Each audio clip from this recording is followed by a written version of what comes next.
Hello, everyone, and welcome back to some more Otters baseball. You're listening now to the Papa John's pregame show. Papa John's is the official sponsor of the Otters pregame and postgame shows, available every game night, 20 minutes before and 10 minutes after each Otters game on the Otters Digital Network, the Home Team Network, and now on 96.9 WYIR.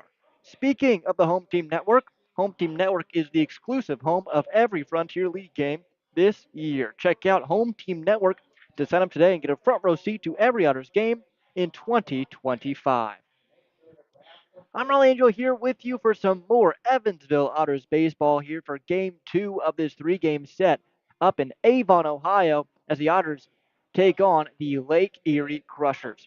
Yesterday, it was a 7-2 victory for Evansville. They were able to pounce out in front early, and Landon Williman with a solid quality start that led them to the win.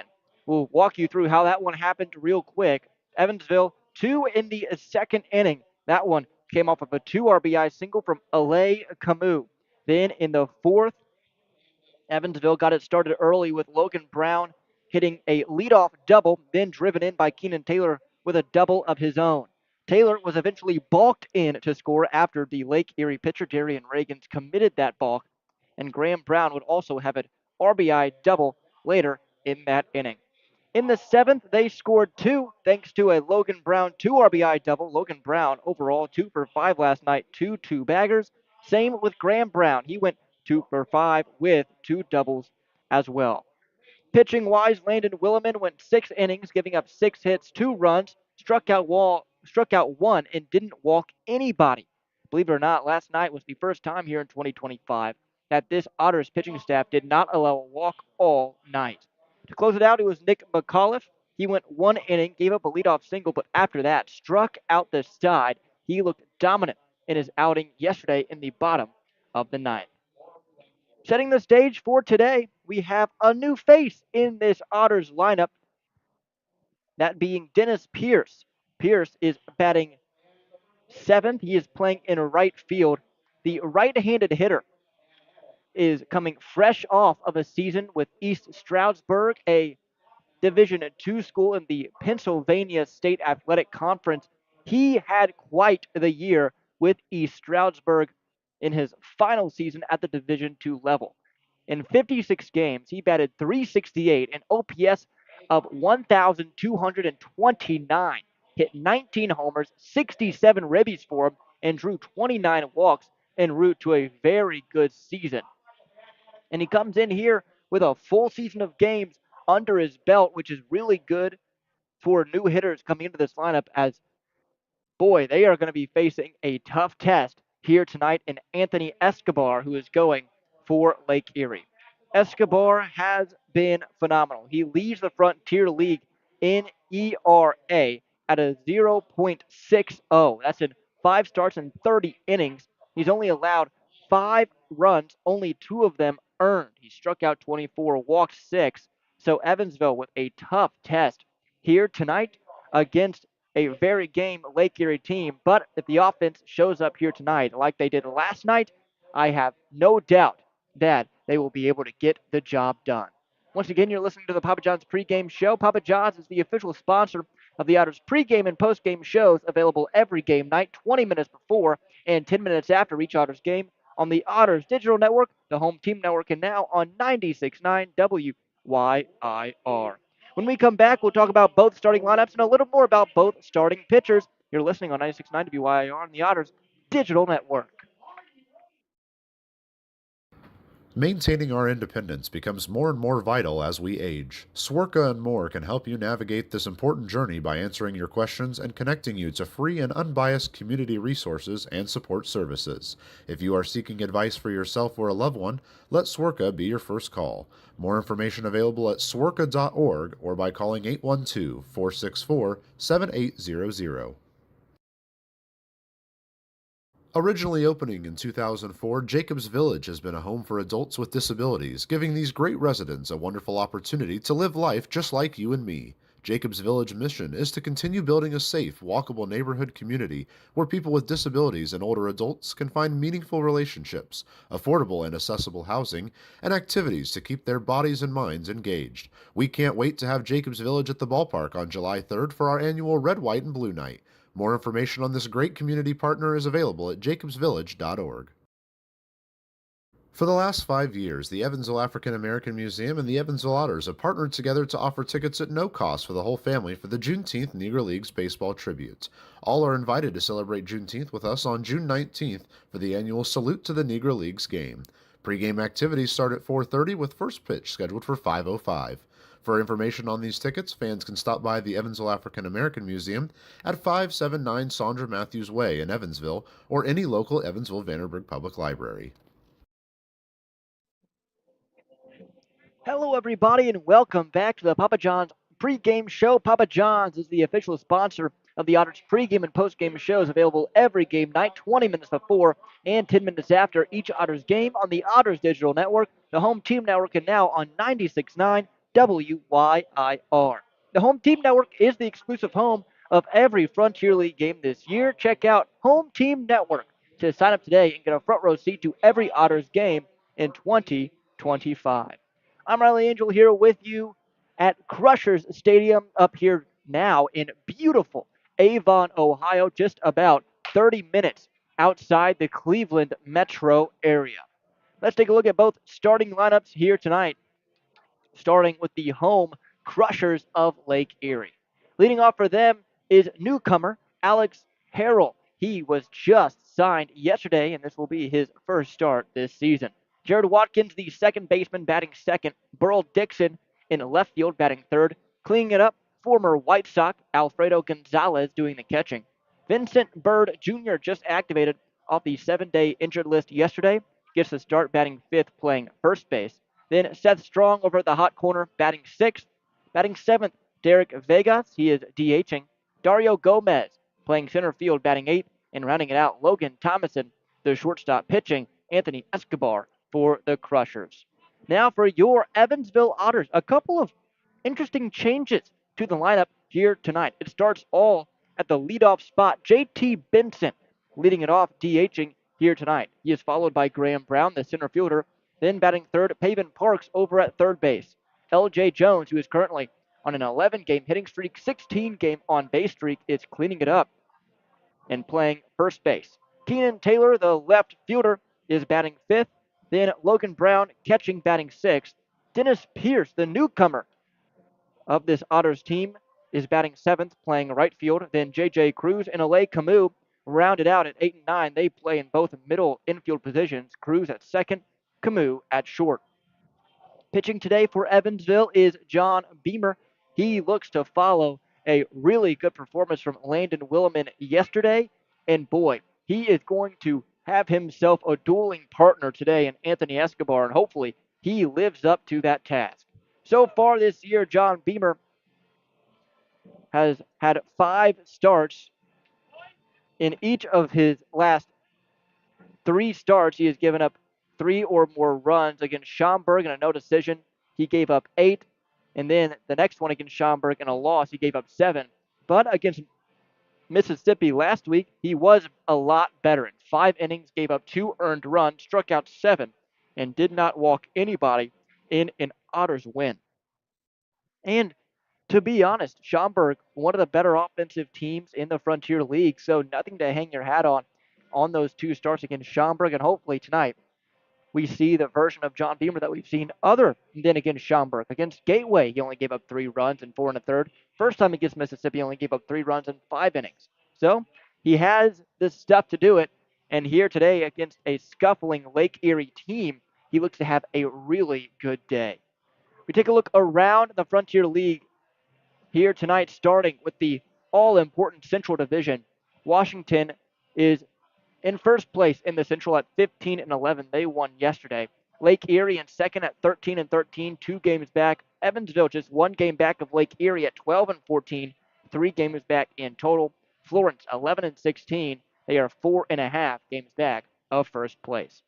Evansville, if they were to win today against Lake Erie, would then share second place in the Central Division and have a chance to hop over Lake Erie tomorrow, but you got to get the job done tonight for that to be effective. Also in the Midwest Conference in the West Division, Schaumburg 19-9 in first place.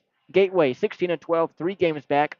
Mississippi 5 games back at 14-14, followed by Joliet at 5.5 games back, 1 game below 500 at 13-14. And Windy City having a rough go of it as of late. They've lost 3 in a row. They are 12 games back at 7-21. Evansville yesterday, again, that 7-2 victory over this Lake Erie team. And it was a really good one because it was coming off of the final game against Washington where the offense struggled a little bit. They scored 3 runs, but they certainly had opportunities that they missed. And for yesterday to come in here, get the lead early, and not surrender it the rest of the game, that was a huge step in the right direction for this Evansville team that has all the potential in the world to be one of the best teams in the Central Division, in the Midwest Conference, and in the Frontier League in general.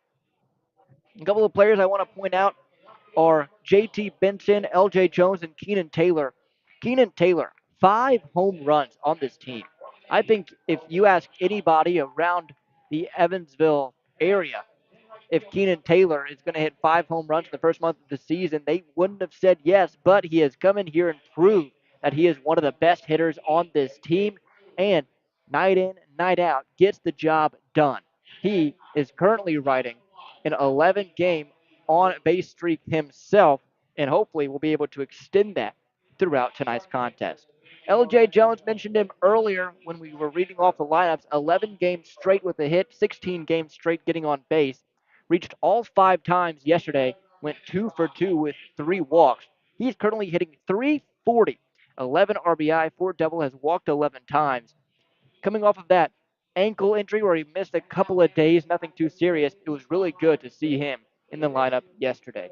And then JT Benson in the leadoff spot today. You look at his numbers and he kind of profiles as a 3-4-5 hitter, but if you want a scary bat at the top of your lineup, JT Benson is a guy you are going to look at. 361 his average, an OPS at 1.050. 3 homers, 14 RBI. He has stolen 8 bases, so he can swipe a few on the base path, which is what Andy really likes in a leadoff hitter. Dennis Pierce, also a big question mark. Didn't mention him before I listed off these players, but looking at him in the lineup, he's a question mark because he has obviously the talent to be here, or else he wouldn't be here. And with this coming off of 56 games in East Stroudsburg, so he's coming off of a full college season. Is that game going to be able to translate into the professional ranks, even if it is independent ball?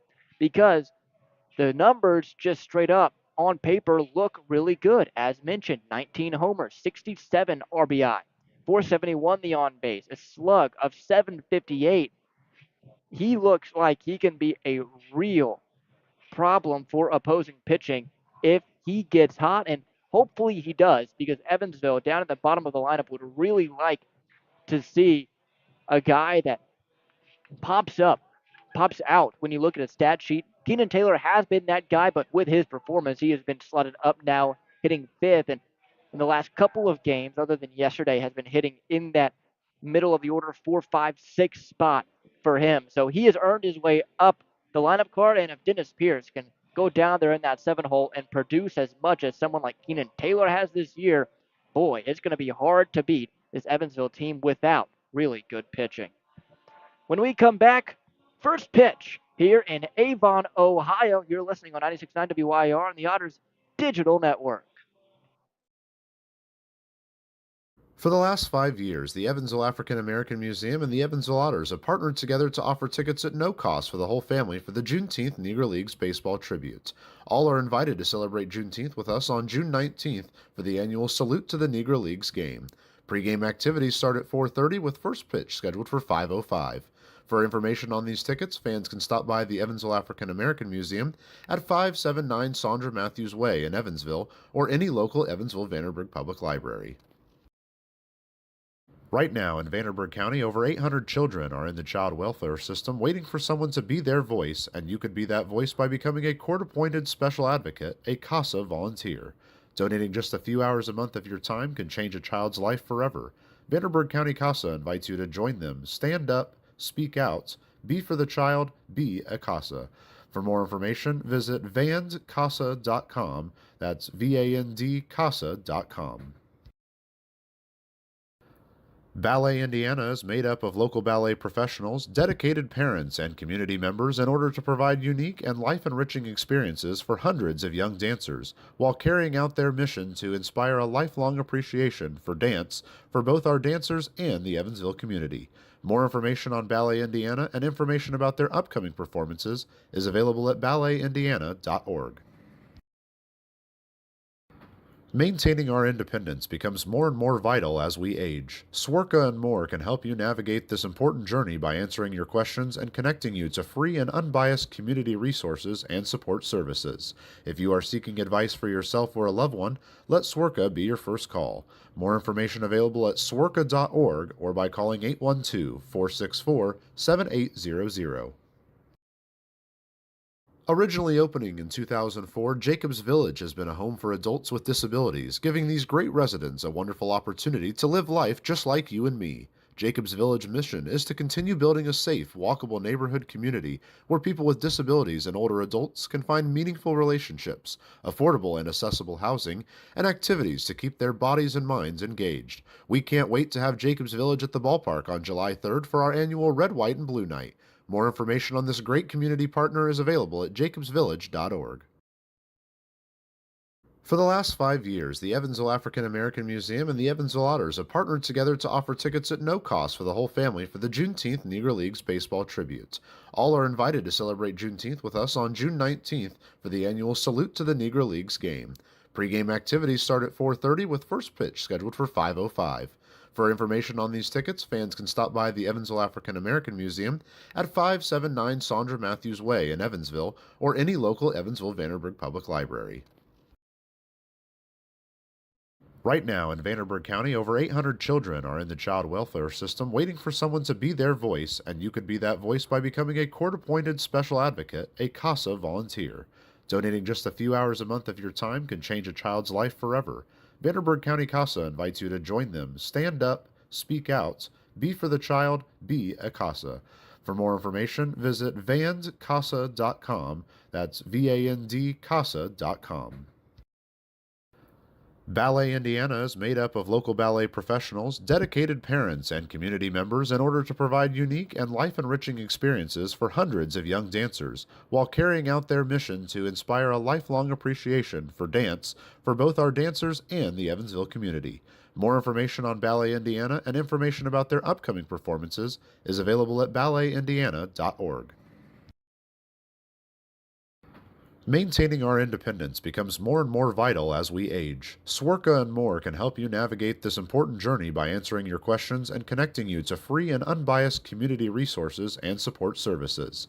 If you are seeking advice for yourself or a loved one, let Swerka be your first call. More information available at swerka.org or by calling 812 464 7800.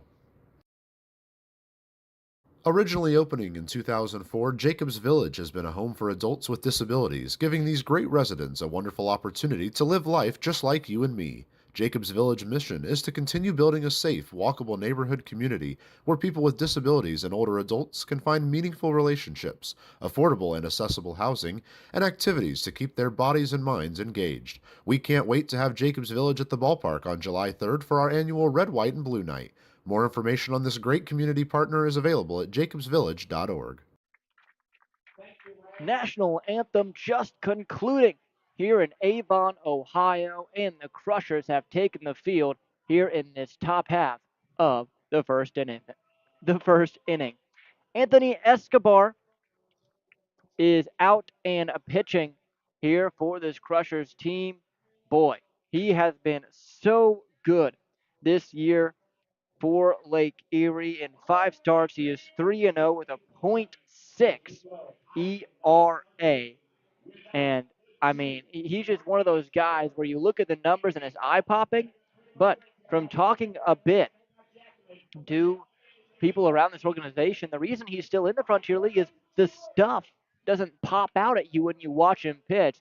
He's a guy that doesn't rely too much on the strikeout. And you can see that in the strikeout numbers only with a 7.2 strikeout per nine rate so far this season. But over his past 2 years with Lake Erie, he has been near unhittable. Evansville looked to solve this cruel puzzle here tonight against Escobar. Escobar also spending time in the Minnesota Twins organization, got up to high A ball in Fort Myers with the Mighty Muscles, but just the game didn't translate in affiliate ball the past 2 years. A 2.43 for Lake Erie and then a .6 this year. We'll see how he does against an Evansville lineup that can be very potent. It'll be JT Benson, Graham Brown, Pavin Parks, the top three in this order, and JT Benson getting the lead-off role here tonight in the second game of this three-game set against Lake Erie is not something I would have told you I expected coming into tonight, but I think it is a welcome change at the top of this order. You're starting to see more and more slugging guys and big, scary bats at the top of lineups for major league teams and power hitting prospects getting leadoff looks. So, certainly not something that's surprising in baseball, period. Escobar's first pitch into the right handed hitter in Benson is swung on line to the leaping Watkins over at second base for the first out. So, for the second day in a row, first pitch swinging was an Otter and a first pitch out. Our game time temperature 83 degrees here in Avon, Ohio. Not a cloud in the sky. Wind howling out to dead center field, 14 miles an hour. First pitch now to Graham Brown. In there for a strike, 0-1. Brown yesterday, 2 doubles, went 2 for 5, had an RBI as well.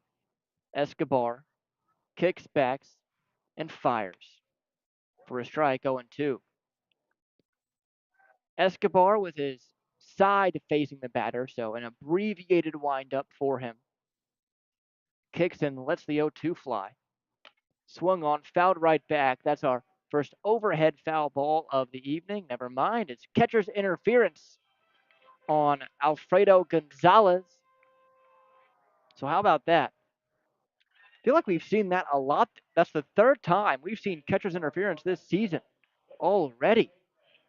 So that leads to a base runner for Evansville. And Graham Brown over at first, who has stolen 10 bases, will see if he tests the former major leaguer in Alfredo Gonzalez behind the plate. Here's Pavin Parks, robbed of a homer yesterday, did get a walk. First pitch to him is in there on the outer edge for a strike, 0-1. Escobar likes to work quickly, gets in a rhythm and stays in it. Looks over to Brown, who has a decent lead at first, held on by Bird Jr. The 0-1. Breaker catches the outer half for a strike, 0-2, and Pavin Parks real surprised about that one. Thought that was well outside, but called a strike, and Anthony Escobar has yet to miss the zone. 0-2 the count. One out, runner on first. This one just getting going in the top of the first. The pitch. Low and in the dirt, ball one.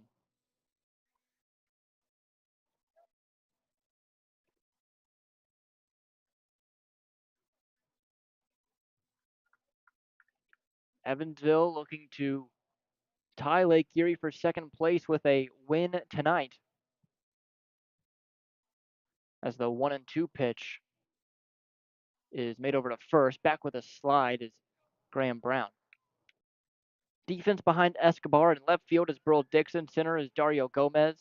In right, Alex Harrell getting his first start of this 2025 season with Lake Erie. Get to the infield after this next pitch as the 1-2 from Escobar. Runner goes, swung on and fouled back, so we'll do it again at 1-2, and Graham Brown will have to go back to first base.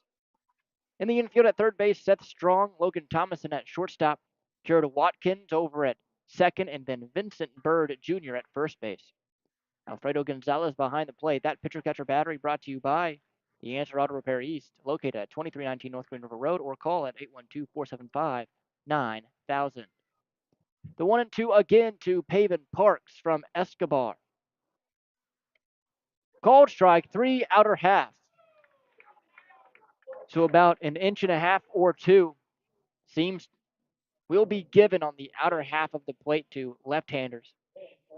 First strikeout for Escobar. Brings up L.J. Jones. Jones is batting .340, .797 his OPS. Somehow has yet to hit a homer this year. First pitch to him. Swung on, sliced foul down the first baseline. It's 0-1.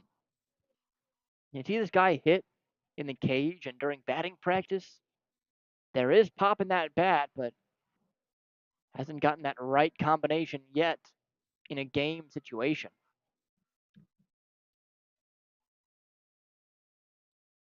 The 0-1 pitch from Escobar to Jones.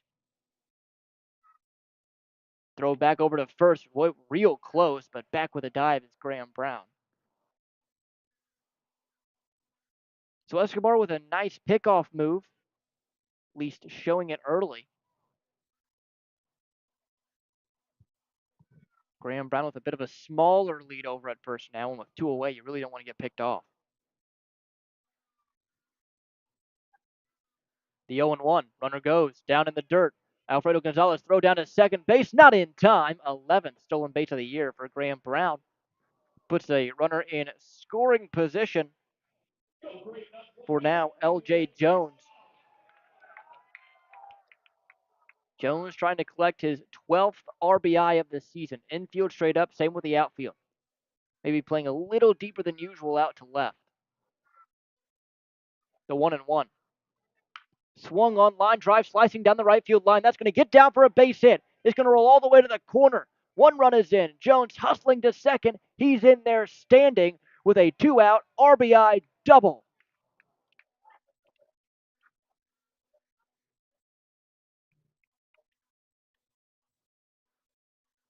So the Otters pounce out in front early once again. 1-0 here in the top half of the first. It brings up Keenan Taylor.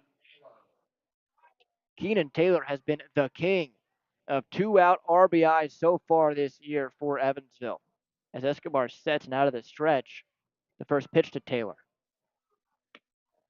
Taken, just missing inside for a ball. 1-0. Taylor with 11 2-out RBI this season. Has that 12th, standing 180 feet away, and L.J. Jones at second base. The 1-0. Low, 2-0. And what's even better is you get a run up on a guy in Anthony Escobar who isn't used to getting roughed up early in games, at least not here in 2025. 2-0 pitch. Called a strike on the outer half with the slider, 2-1. So getting a run early on a guy like this before he settles in, crucial, and that's what Evansville has just done. The 2-1. Swung on, line drive, base hit, left field. It was scorched, so they're going to hold L.J. Jones at third. But 2 straight 2-out hits for Evansville, and it puts runners on the corners for Logan Brown.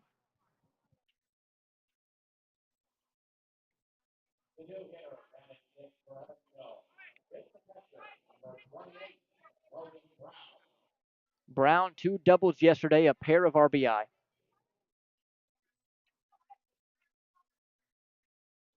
Those 2 RBI he collected yesterday were his first 2 of the season.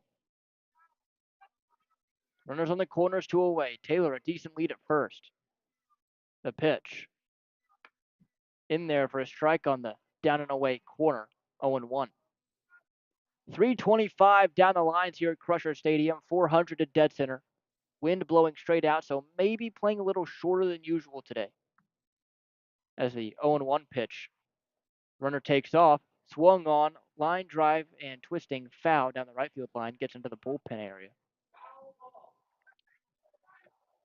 But usually here in Lake Erie, it's a pitcher-friendly park with the wind off of the literal Lake Erie. A little unpredictable at times as we're just about a mile or two away from it. The 0-2 pitch. Swung on line drive center field, gets down for a base hit. This will score L.J. Jones, 2-0 Evansville. 3 straight, 2-out knocks. And the Otters in front, 2-zip. And it gives a chance to Dennis Pierce. Dennis Pierce, a former East Stroudsburg Warrior, 19 homers this season at the Division II level. And the first pitch to the right-handed hitter is swung on and fouled back. 0-1. Pierce, an open stance in that right-handed batter's box. Plenty of movement in the hands, which sit just about a foot or so away from his helmet, behind his head. The 0-1 pitch from Escobar is taken for a ball a little high, 1-1.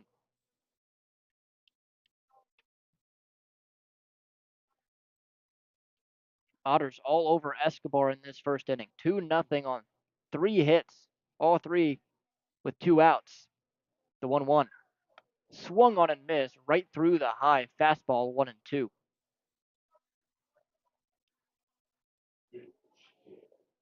Escobar trying to get out of this inning with only 2 runs being the damage. Evansville trying to tack on a little bit more. The 1-2. Runner takes off for third. High. Throw down to third. Not in time. Keenan Taylor. His 8th stolen base of the year. He swipes third.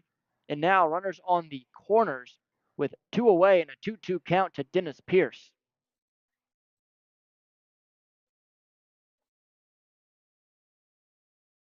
Escobar hands at the abdomen. Out of the stretch. The 2-2. Swung on, ground to second. Watkins fields, throws over to first for the 3rd out. But Evansville sends a 7 to the plate, and they score 2 on the Frontier League's ERA leader. We go to the bottom half of the first. 2-0 Evansville on 96.9 WYR on the Otters Digital Network. For the last 5 years, the Evansville African American Museum and the Evansville Otters have partnered together to offer tickets at no cost for the whole family for the Juneteenth Negro Leagues Baseball Tribute. All are invited to celebrate Juneteenth with us on June 19th for the annual Salute to the Negro Leagues game. Pre-game activities start at 4:30 with first pitch scheduled for 5:05. For information on these tickets, fans can stop by the Evansville African American Museum at 579 Sandra Matthews Way in Evansville or any local Evansville Vanderburgh Public Library. Right now in Vanderburgh County, over 800 children are in the child welfare system waiting for someone to be their voice, and you could be that voice by becoming a court-appointed special advocate, a CASA volunteer. Donating just a few hours a month of your time can change a child's life forever. Vanderburgh County CASA invites you to join them. Stand up, speak out, be for the child, be a CASA. For more information, visit vandcasa.com. That's VAND CASA.com. It'll be the 6th start for John Beamer as he's on the mound here to begin this bottom half of the first. His last outing against Mississippi went 5, gave up 3 runs, only 2 of them earned. In an eventual winning effort where he struck out 7, didn't walk a single soul. Behind the plate tonight, Logan Brown. That pitcher catcher battery is brought to you by The Answer Auto Repair East. Find your battery needs at The Answer Auto Repair East, located at 2319 North Green River Road, or call it 812-475-9000. Beamer, the right-handed hitter, has an 8.51 ERA. But again, that's really just due to a couple of tough starts against the Boomers, who are, by run per game standards, the best offense in the Frontier League. So, again, you can't really judge too much on that. In each of his other 3 starts, he's given up 3 or fewer. He will face Alex Harrell to begin his game here in the bottom half of the first. Evansville already up 2-zip. First pitch to Harrell. is swung on and missed, blew the fastball by him 0-1. Harrell was activated yesterday, right after the ball game concluded last night, as the 0-1 pitch is a little high, 1-1.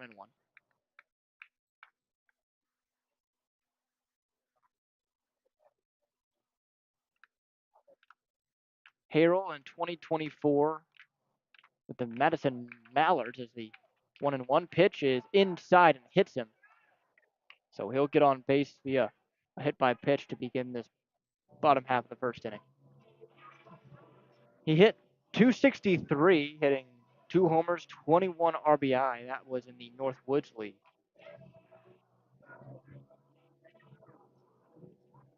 24 years old, as we'll see how he does on first. Jared Watkins now standing in on the left side. Watkins this year has been good. 395 batting average, 977 OPS. Small lead over at first for Harrell, the first pitch. In there for a strike on the outside corner, 0-1.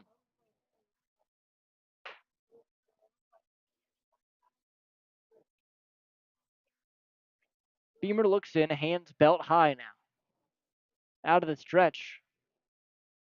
The 0-1 runner goes outside for a ball. Throw down to second is not in time, as Camus drops the ball on the transfer. So it's going to be a stolen base for Harrell, and the Crushers get an early runner in scoring position. 2-0 Evansville, bottom of the first.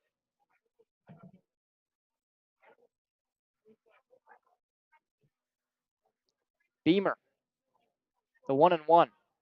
Swung on, fouled back, 1-2. Beamer has shown that he can work out of these early inning jams.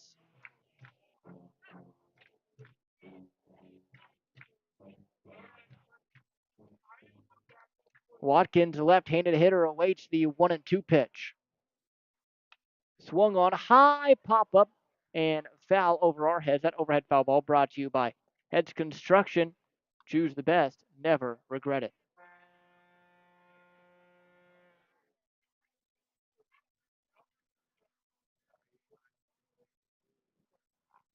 Beamer, once again, though, 1-2. Swung on and lifted foul the opposite way down the left field line. We'll do it again at 1-2.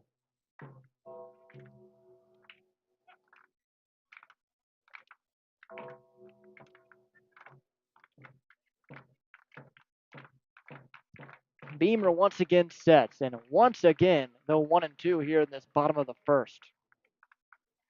Swung on line to right to L.J. Jones, who snags it on one hop. He will take it himself on the hard grounder. Harrell will advance to third.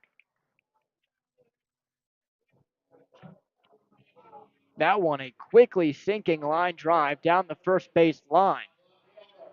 But L.J. Jones able to get to it quickly, snag it on one very short hop, and take it himself to the bag for the 3 unassisted. Alex Harrell now stands 90 feet away at third base for Burl Dixon. First pitch to Dixon. Outside corner for a strike, 0-1. He was quiet last night, going 0 for 4. The top 2 in the Lake Erie order, top 3 combined for 0 for 12 yesterday. The 0-1. Checked his swing. Did he go around? He did not, says the third base umpire and Kevin Furman. So 1-1 the count. Behind the plate, Jordan Alfonso at first, Blake McKnight at third, Kevin Furman, the crew chief. That's the umpiring crew for tonight. The 1-1. In there at the knees, 1-2. Infield playing the left-handed hitter and Dixon to pull. So Cruz standing in shallow right, Camus right up the middle. Pavement Park's the usual third base position down the left field line. Outfield straight up, though. Time called. You rarely see the outfield shift here for Evansville, but they do their homework on these hitters, and there are at least 3 or 4 batters a game that will get the pull treatment.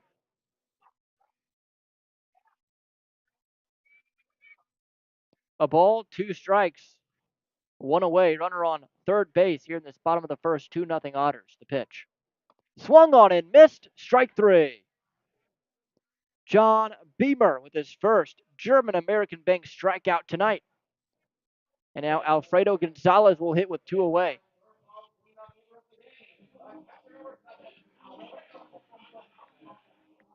Gonzalez has driven in 13 this year, 2 homers. The catcher also has 3 stolen bases. He hits with 2 outs and a runner in scoring position. He also gets the pull treatment. The first pitch to him in there for a strike, 0-1.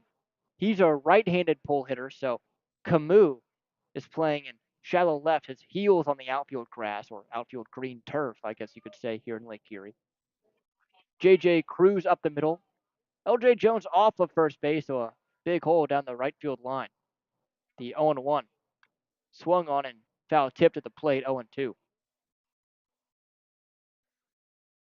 Outfield is also shifting on Gonzalez, so he must be a heavy pull hitter to get that sort of shift on him.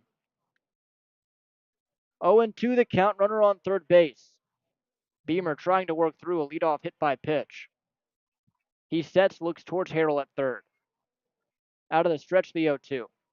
Swung on, popped up, and foul. Will get onto the concourse. 0-2 still.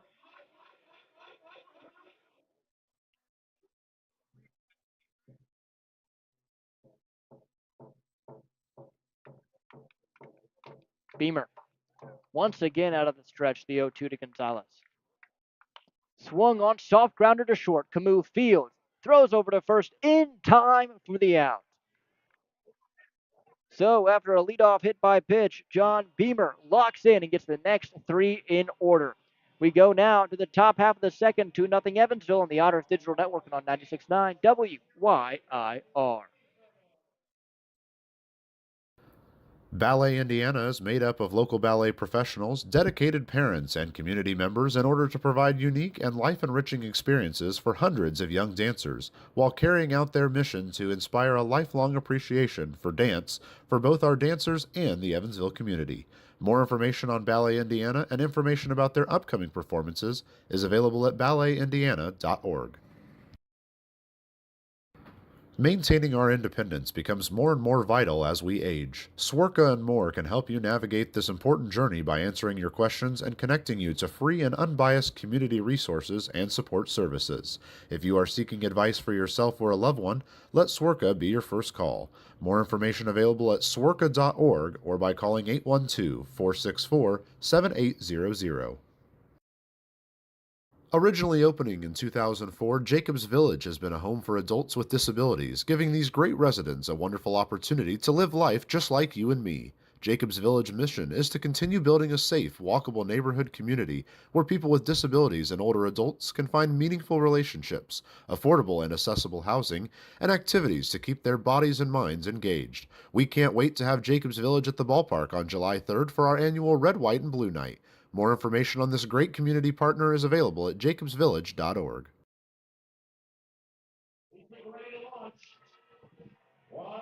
Back here for the top half of the second inning.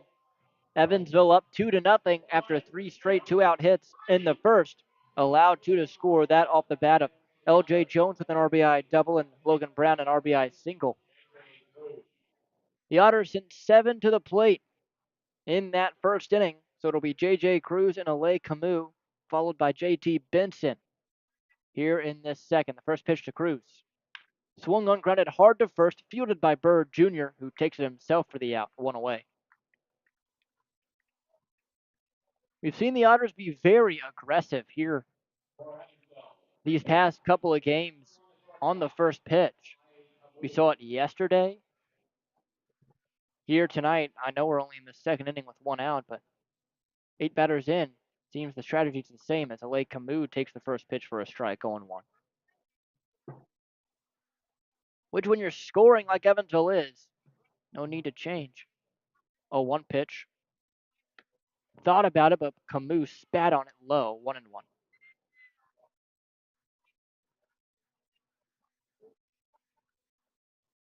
The 1-1 offering. Swung on, hit hard to third. Seth Strong scoops and throws over to first for the second out. So 2 quick outs for Anthony Escobar, which is probably needed for him after a 2-run first inning. But it brings up the top of the order, JT Benson. Benson lined out hard to the second baseman Watkins on the first pitch of the game. Second straight contest where Evansville has lined out on the first pitch. The offering to Benson. Swung on high, pop up, slicing towards foul territory, and it will get into the seats down the right field line. Count 0-1. Seating here in Lake Erie, wrapping all the way around. Both lines stopping about 15, 20 feet or so from the wall. 10 rows of seating on each side as the 0-1 pitch. Down and away for a ball, 1-1. With those classic forest green plastic seats. The 1-1 pitch. Swung on, grounded down the third base line, but foul just wide of Andy over there coaching third, 1-2.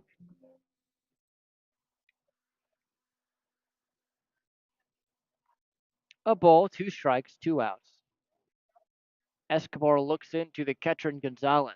Agrees, steps back, kicks, and fires. Swung on, grounded to the second baseman Watkins, who fields and throws over to first to end the second inning.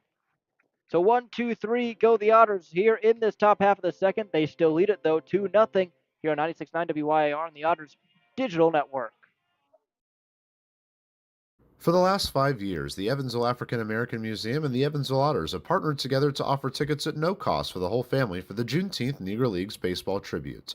All are invited to celebrate Juneteenth with us on June 19th for the annual Salute to the Negro Leagues game. Pre-game activities start at 4:30 with first pitch scheduled for 5:05. For information on these tickets, fans can stop by the Evansville African American Museum at 579 Sandra Matthews Way in Evansville or any local Evansville Vanderburgh Public Library. Right now in Vanderburgh County, over 800 children are in the child welfare system waiting for someone to be their voice, and you could be that voice by becoming a court-appointed special advocate, a CASA volunteer. Donating just a few hours a month of your time can change a child's life forever. Vanderburgh County CASA invites you to join them. Stand up, speak out, be for the child, be a CASA. For more information, visit vandcasa.com. That's VAND Ballet Indiana is made up of local ballet professionals, dedicated parents, and community members in order to provide unique and life-enriching experiences for hundreds of young dancers, while carrying out their mission to inspire a lifelong appreciation for dance for both our dancers and the Evansville community. More information on Ballet Indiana and information about their upcoming performances is available at balletindiana.org.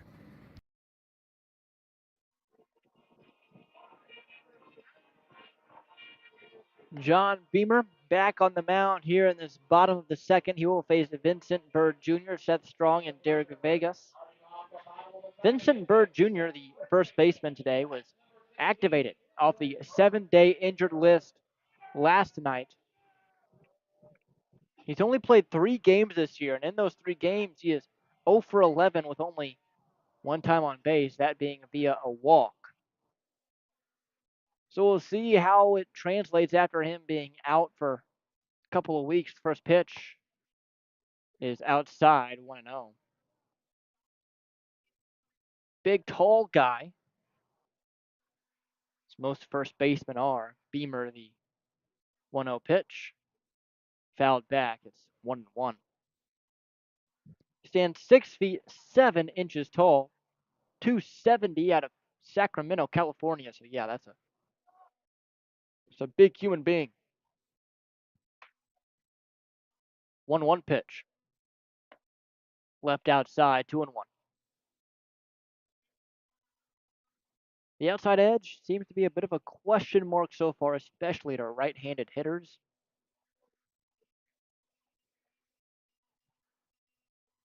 2-1. Swung on, fouled back 2-2.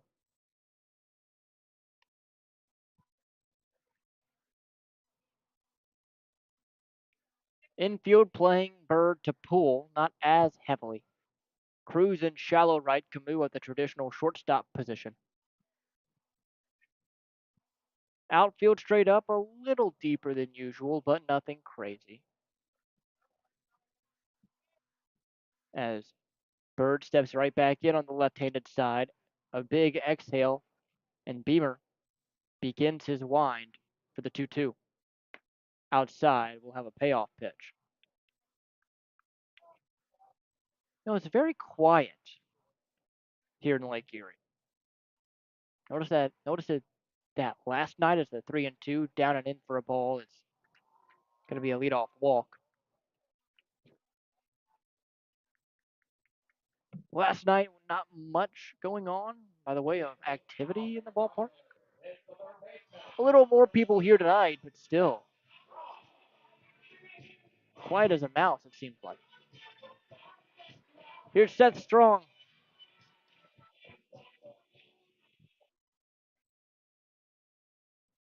He'll work with a runner on first base. The first pitch. Strike on the outside corner, 0-1. J.J. Cruz playing way off the second base bag. Playing strong to Poole, so if it's hit to Camus, they're probably going to ask him to do it himself on the double play. 0-1. Swung on and missed, 0-2. But Strong also a guy that strikes out a lot. He has struck out 20 times so far this year in just 25 games. Behind the count, 0-2 here to Beamer. The pitch. Swung on, foul tipped. It's going to stay at 0-2.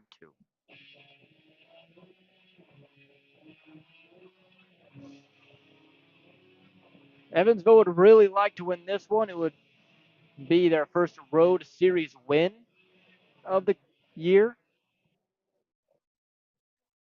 Also, tie them for second place, the 0-2.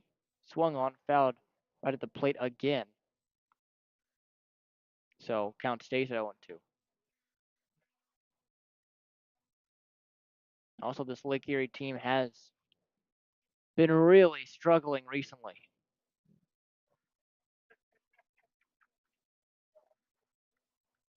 They're 3-7 in their last 10. It's another 0-2 pitch. Down and in on the back foot slider, 1-2. So when you come into a ballpark against a club that's struggled the way Lake Erie has, and really it all started with that series against Evansville at Bosse Field, you'd really like to win the series, the 1-2.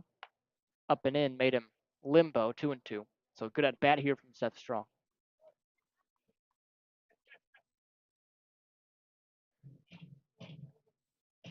But either way, Evansville in command early, the 2-2. Swung on and missed, strike three. Second German American Bank strikeout for John Beamer. Here's Derek Vegas. He got Strong way out in front on an inside breaker. Now Vegas stands in infield double play depth, outfield straight up. L.J. Jones holding the runner and Burr Jr. over at first. The pitch. Swung on, fouled back to the backstop. It's 0-1.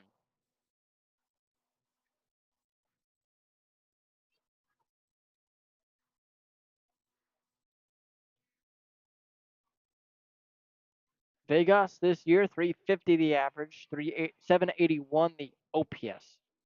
3 doubles for him. Yesterday, Vegas went 2 for 4 with a couple of singles. The 0-1. Down and in, 1-1. So Vegas a really good hitter at this Bottom third here, batting seventh. Beamer sets and out of the stretch the 1-1 offering. Swung on and missed on the up and away fastball 1-2. Beamer's attacked the strike zone and gotten ahead early in counts here in this first inning and 2/3. So worked the zone well. The 2-2. Swung on, tapped softly to shortstop. Camus fields, throws, scooped out by Jones in time by about half of a step. So that's the second out of the inning. On a very weakly hit grounder, Camus had to come charging in and make a running throw over to L.J. Jones, who himself made a good scoop to complete the 6-3. Dario Gomez now stands in. First pitch to him. Swung on, fouled back over the grandstand. That overhead foul ball brought to you by Heads Construction. Choose the best and never regret it. Gomez led off yesterday, went 0 for 4. But a defensive highlight for him as he robbed Pavin Parks of a home run in the first inning. The 0-1. In there for a strike, 0-2 on the check swing.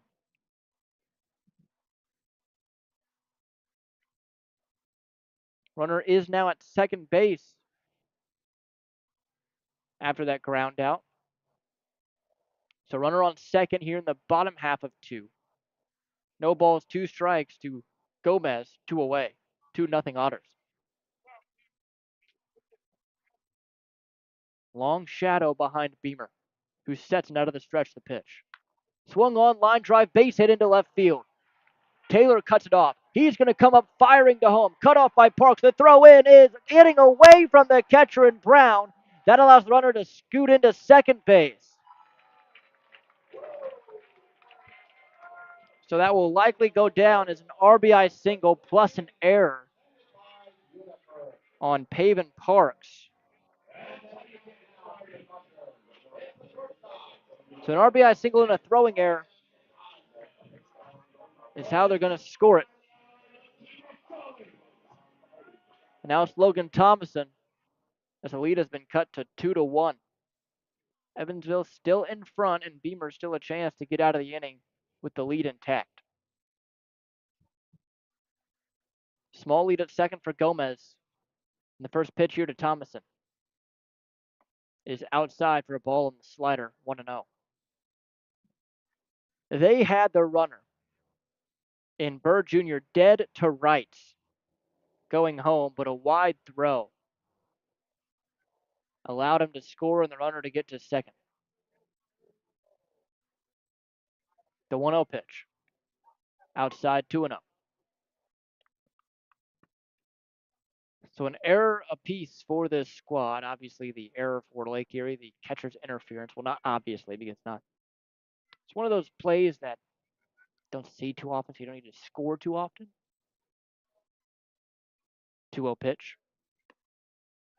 In there for a strike on the front door slider, 2-1.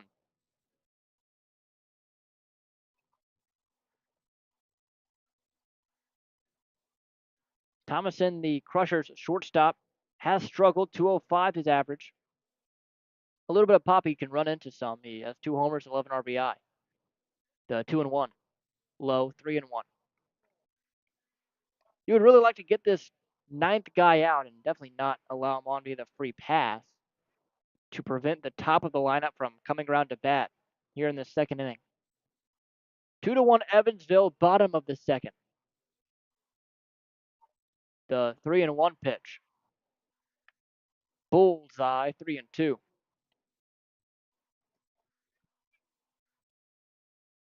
So Beamer and Thomason battle until the count is full. 3-2. 2 outs, runner on second base. 2-1 Evansville. Bottom 2, the pitch. High and away for a ball. That's going to be a 2-out walk for Logan Thomason. Brings up the top of the order in Alex Harrell.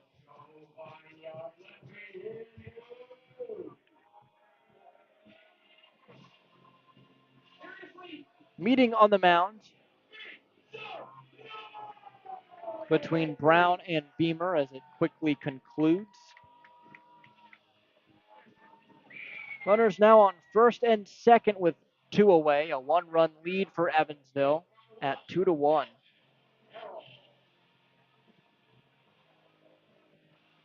As the right-handed hitting Alex Harrell steps in on the right-handed batter's box.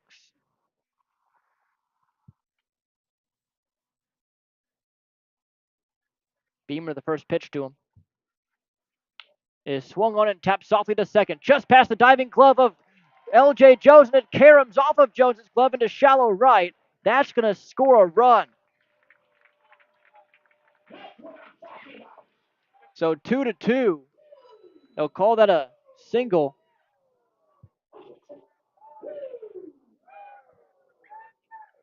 Gomez scores. To third is Thomason as they were running on contact with two away. We're all of a sudden tied at two apiece. Brings up Jared Watkins. Softly hit grounder towards second.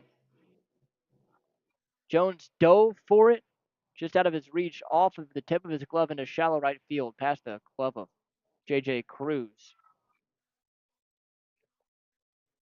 It's one of those plays where it's hard to get to. That perfect spot in the infield, softly hit enough to where it's playable, but still a tough one to get. The first pitch to Watkins is outside for a ball, 1-0. So three straight batters have reached with two outs for Lake Erie. Eerily similar to how Evansville scored their two runs in the first. Pickoff throw, not in time. That is Beamer's second disengagement, so Harrell will now have a healthy lead over at first.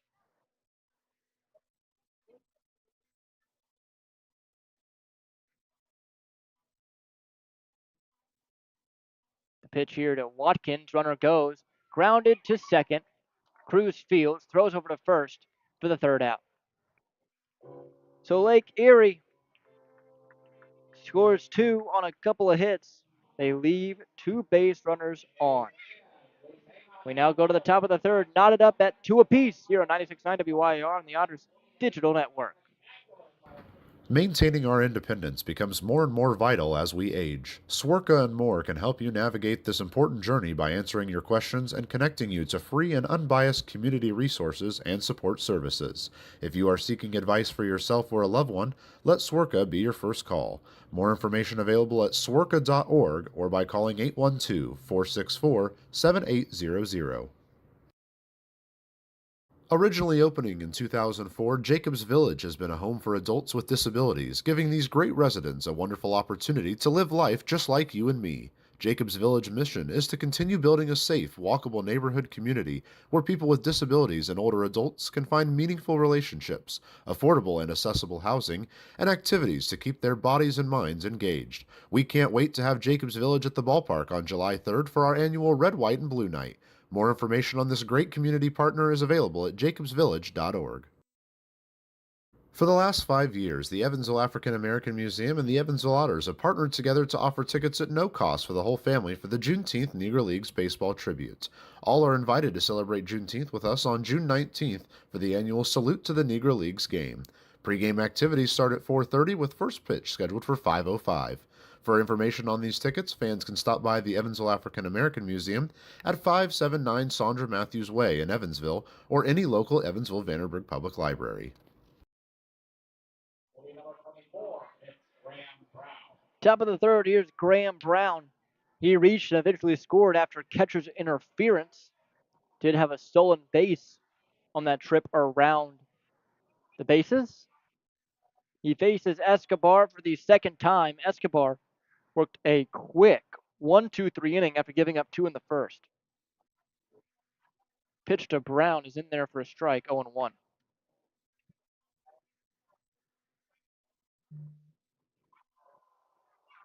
0-1 pitch. Down and away, 1-1. The Otters center fielder has been the lifeblood of this offense so far this year. The 1-1 pitch grounded foul, 1-2. 5 homers, tied for the team lead, 20 RBI. Also tied for the team lead with Keenan Taylor. 1-2 pitch after a deep breath from Escobar is bounced 2-2. Well, you certainly see why people say Escobar's stuff, at least from our vantage point up here in the press row. Doesn't seem as impressive, the 2-2 pitch. Cold strike, 3 on the inner half. Second strikeout for him. The fastball doesn't have elite velocity, but again, sequencing, it seems he's just super effective at that and gets hitters out on a very consistent basis. One away here in the top of the third, 2-2. Otters and Crushers even. First pitcher to Pavin Parks is swung on and fouled right back, 0-1.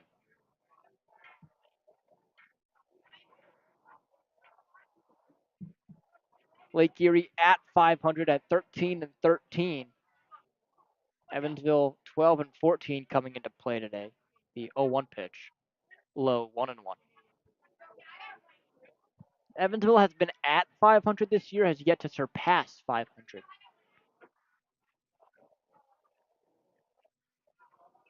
1-1 offering. Swung on, fouled back to the Otters dugout, 1-2.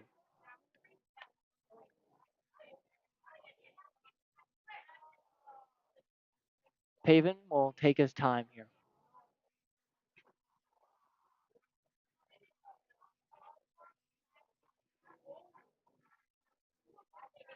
Beautiful night at the ballpark here in Avon, Ohio. The 1-2 pitch. Swung on, high pop-up, drifting towards foul territory, strong on the run, but watches it bounce into the bullpen. We'll do it again at 1-2. Low 80s at game time here today. Will not dip below 70 tonight, at least while we're here. So glad we got this trip up here near Cleveland at this time of year, not in the early parts of May when it was still 40. The 1-2. Swung on and missed, strike 3. So Pavin Parks, the third strikeout victim of Anthony Escobar, brings up L.J. Jones. The new hitter will be the first baseman. It's L.J. Jones. Jones 1 for 1, an RBI double 2 innings ago in the first.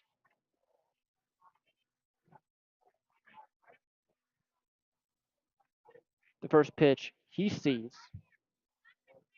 is taken down the middle for a strike, 0-1. LJ, such a consistent presence in the box over his last 7 ball games as the 0-1 comes in. 0-2 on the outside half. He is batting .611. So he has quite the hot streak going for him.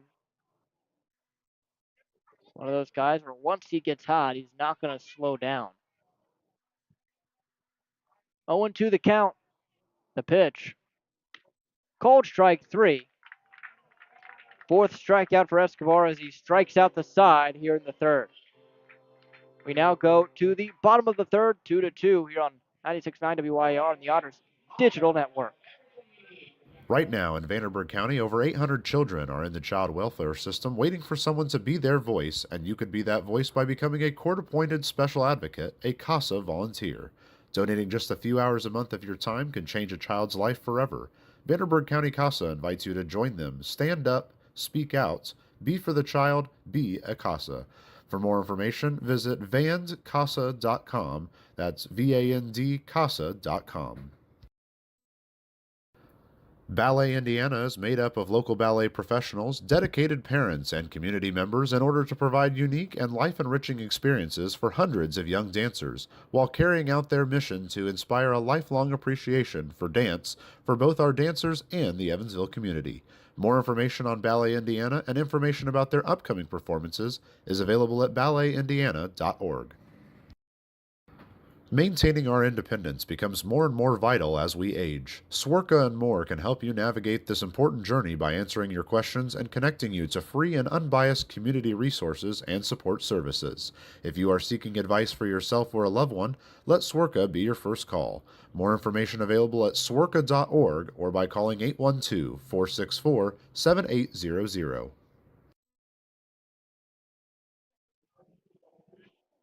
Bottom of the third, it's 2-2.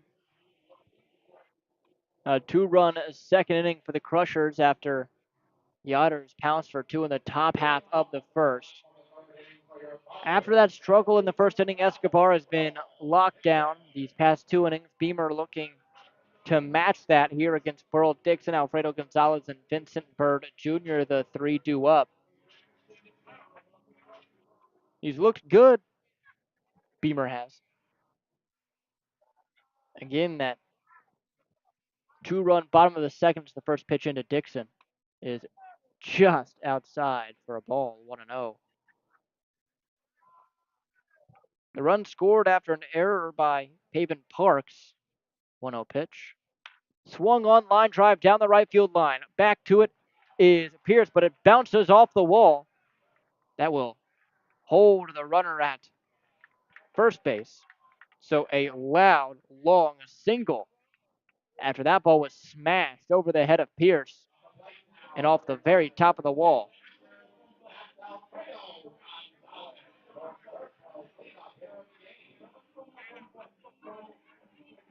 Brings up Alfredo Gonzalez. But as I was saying, that run scoring on a throwing error by Paven Parks after they had the runner cut down at home, but the relay just not online as the first pitch to Gonzalez is actually made over to first, and back with a dive with the runner and Dixon.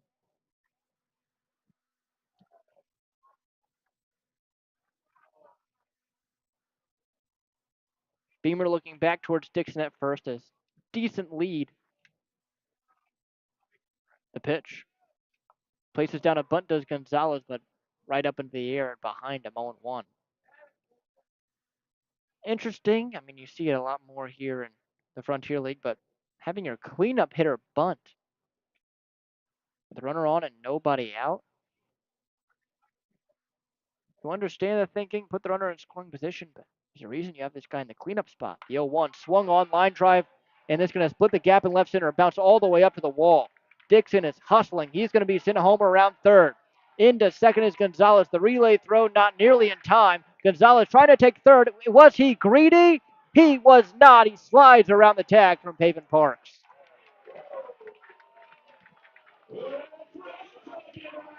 Paven Parks not liking the call, and here comes Andy McCauley rushing out of the dugout towards third base as Paven Parks still having a conversation with Kevin Furman. It's 3-2 Crushers. And Andy will continue this conversation. Actually, it's with Jordan Alfonso. Crushers take the lead here in this third inning.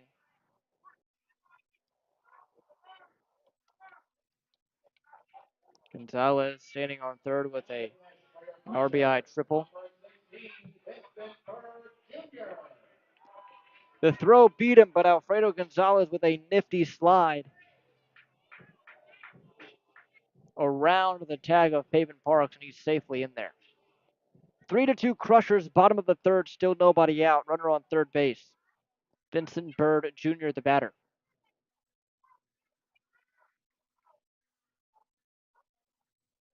And the pitch. In there for a strike, 0-1. So two balls that were absolutely smoked off of Beamer to begin this bottom of the third. 0-1 pitch outside 1-1.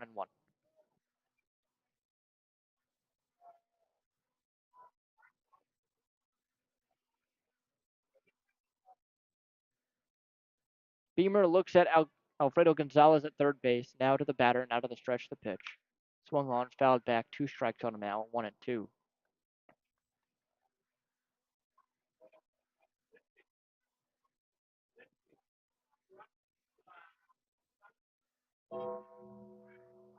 A ball, 2 strikes. 2 outs. Beamer. Here it is. Swung on, fouled right back.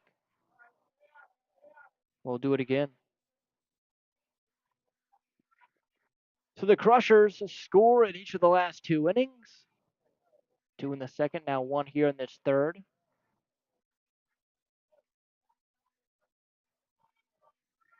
Still nobody out. The pitch here to Bird. Swung on, grunted hard to Jones at first. He's going to try to go home to get the runner, and he is safe.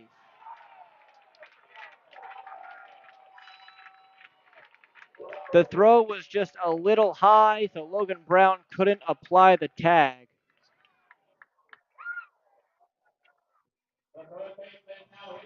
That's going to be another hit for this Crushers team.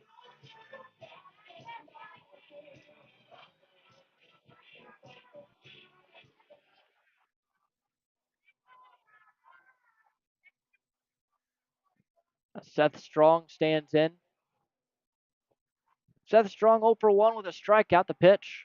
Swung on, high fly ball. Deep out to left field. Back on it. Taylor at the track. Leaps. Makes the catch up against the wall.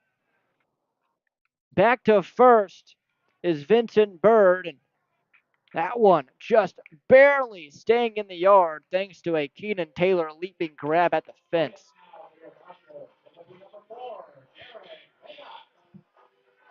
Now it's Derek Vegas. Bird on first. That will officially go down as a fielder's choice, not a hit. But a throw just offline from Jones as the pitch into Vegas is fouled away 0-1. So not a hit, but and not an error either. Just a series of unfortunate events for Evansville. 4-2 Crushers here in the bottom of the third. 1 away here in the inning. The 0-1 to Vegas is in there for a strike 0-2.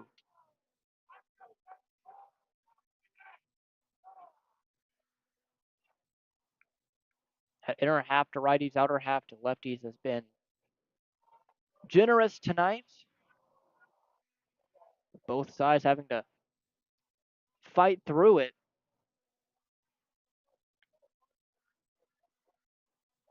0-2 on Vegas.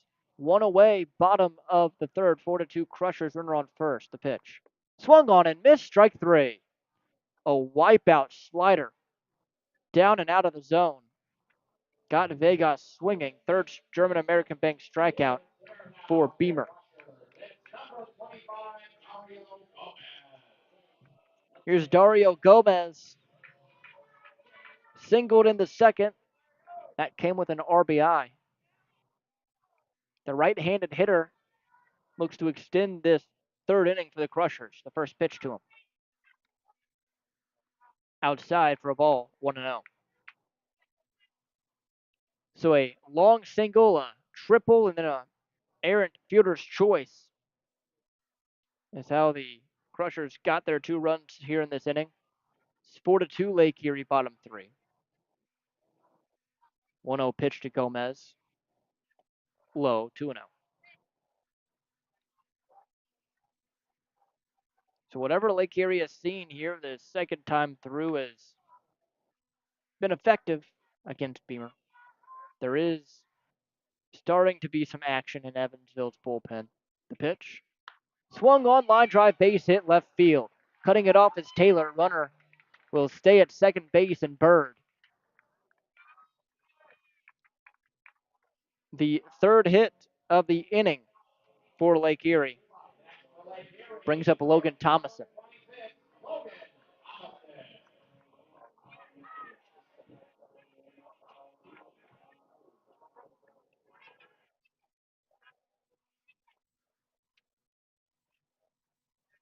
Thomason walked in his first plate appearance and the pitch to him. Checked his swing. He went around, says home plate umpire Jordan Alfonso, 0-1. Just off of I-90 here at Crusher Stadium, 2005 Baseball Boulevard. 0-1 pitch. Just misses outside. 1-1.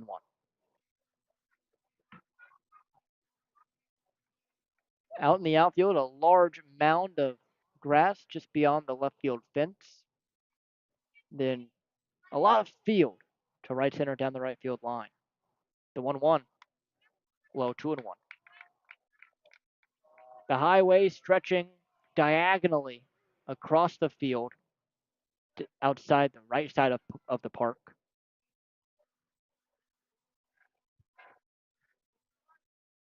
2-1 the count. The pitch. Swung on, line drive slicing for a base hit into right. They will hold the runner at third, and bases are going to be loaded now with two away for the top of the Lake Erie batting order.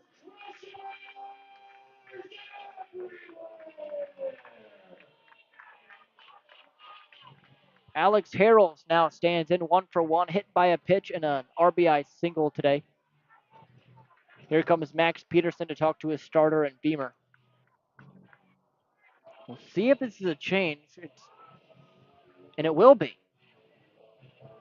So early on in this game, Evansville not taking any chances, and that's going to be it for John Beamer, as it looks like Ryan Wiltsey out of the pen. So when we come back, we'll talk about the numbers. You're listening on 96.9 WYAR and the Otters Digital Network, 4-2 Crushers here in the bottom of the third. Maintaining our independence becomes more and more vital as we age. Swerka and More can help you navigate this important journey by answering your questions and connecting you to free and unbiased community resources and support services. If you are seeking advice for yourself or a loved one, let Swerka be your first call. More information available at swerka.org or by calling 812-464-7800. Originally opening in 2004, Jacobs Village has been a home for adults with disabilities, giving these great residents a wonderful opportunity to live life just like you and me. Jacobs Village mission is to continue building a safe, walkable neighborhood community where people with disabilities and older adults can find meaningful relationships, affordable and accessible housing, and activities to keep their bodies and minds engaged. We can't wait to have Jacobs Village at the ballpark on July 3rd for our annual Red, White, and Blue Night. More information on this great community partner is available at jacobsvillage.org. For the last 5 years, the Evansville African American Museum and the Evansville Otters have partnered together to offer tickets at no cost for the whole family for the Juneteenth Negro Leagues Baseball Tribute. All are invited to celebrate Juneteenth with us on June 19th for the annual Salute to the Negro Leagues game. Pre-game activities start at 4:30 with first pitch scheduled for 5:05. For information on these tickets, fans can stop by the Evansville African American Museum at 579 Sandra Matthews Way in Evansville or any local Evansville Vanderburgh Public Library. Ryan Wiltsey now into pitch. He's been the go-to long relief option out of the pen for Evansville, as John Beamer only goes 2 2/3 here in this ball game. Striking out 3, walking 2. He's responsible for all 3 runners on base. As of now, he's given up 4 runs. We'll see if that changes. 2 away. Wiltsey, in his last appearance, went a flawless inning of work, overall of 5.82 ERA and 17 innings for him. First pitch here to Alex Harrell is in there for a strike, 0-1. Bottom of the third, 4-2 Crushers. Lake Erie has base runners all over the joint.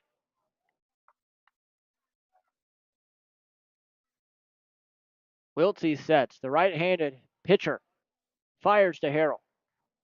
Swung on, grounded to second. Cruz fields, bobbles it. Throw to first base, not in time.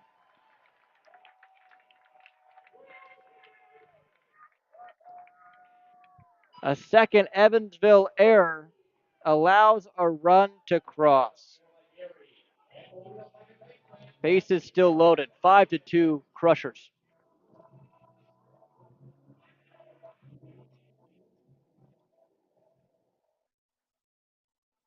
So Wiltsey will have to get another out.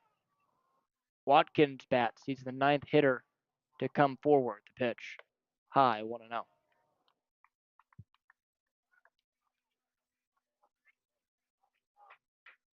0 for 2 is Watkins.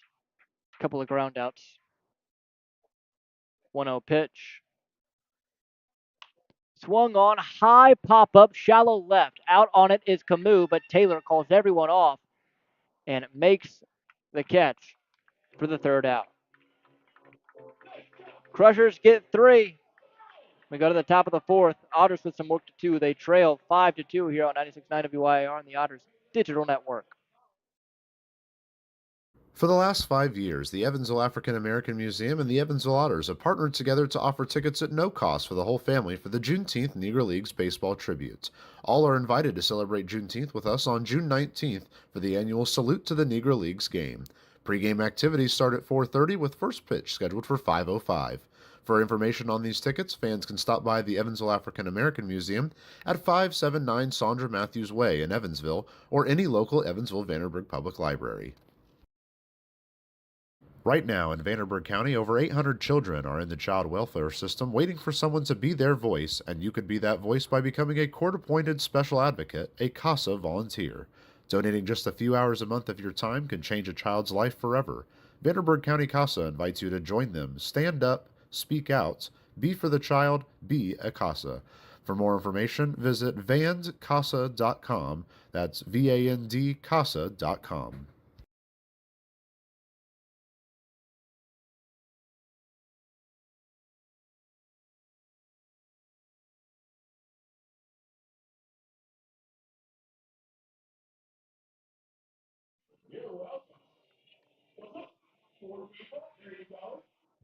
Top half of the fourth inning.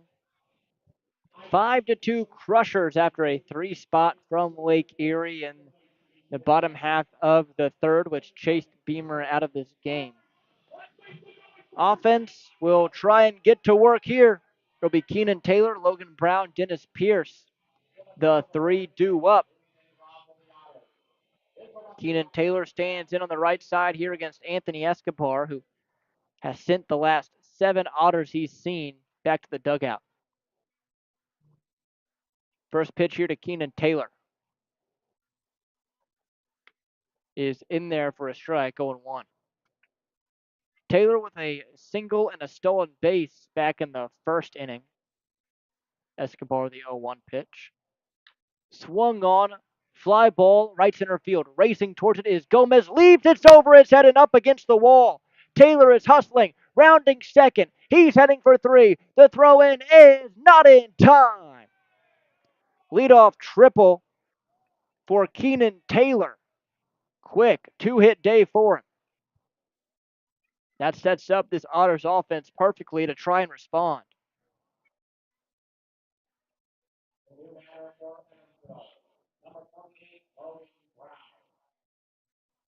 As Logan Brown stands in. That ball just kept on carrying. Off the bat, looked like a routine fly ball for Gomez, but it kept slicing and carrying away from him. The first pitch here to Logan Brown. Low, 1-0. And even if Evansville is able to just keep the score where it is, and even if you just get 1 this inning and run the pitch count up on Escobar, that is perfect. The 1-0 pitch. Swung on, hit the opposite way, fielded by Strong, stumbles a little bit, throws to first in time for the out. But the runner in Keenan Taylor does score on the ground out. So an RBI for Logan Brown, his second of the day, and it's 5-3. So productive, and that's all you ask for. As Dennis Pierce stands in, 0 for 1, a ground out for him. First pitch. In there, 0-1. So Otters now trail by 2. The 0-1. Half swing, he did go 0-2.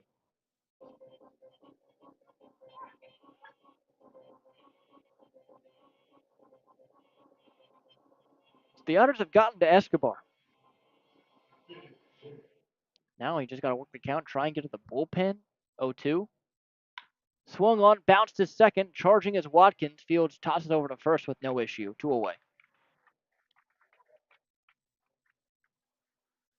And if you can just keep this lead where it is and get to the bullpen, feel like you're in pretty good shape Given what we saw yesterday, JJ Cruz steps in on the left-handed side. This offense can explode as the first pitch to Cruz. Swung on, line drive right at the first baseman, and Bird Jr. for the out. So leadoff triple and an RBI ground out from Keenan Taylor and then Logan Brown respectively puts the Otters back on the board. 5-3 the score here on 96.9 WYR and the Otters Digital Network. Ballet Indiana is made up of local ballet professionals, dedicated parents, and community members in order to provide unique and life enriching experiences for hundreds of young dancers, while carrying out their mission to inspire a lifelong appreciation for dance for both our dancers and the Evansville community. More information on Ballet Indiana and information about their upcoming performances is available at balletindiana.org.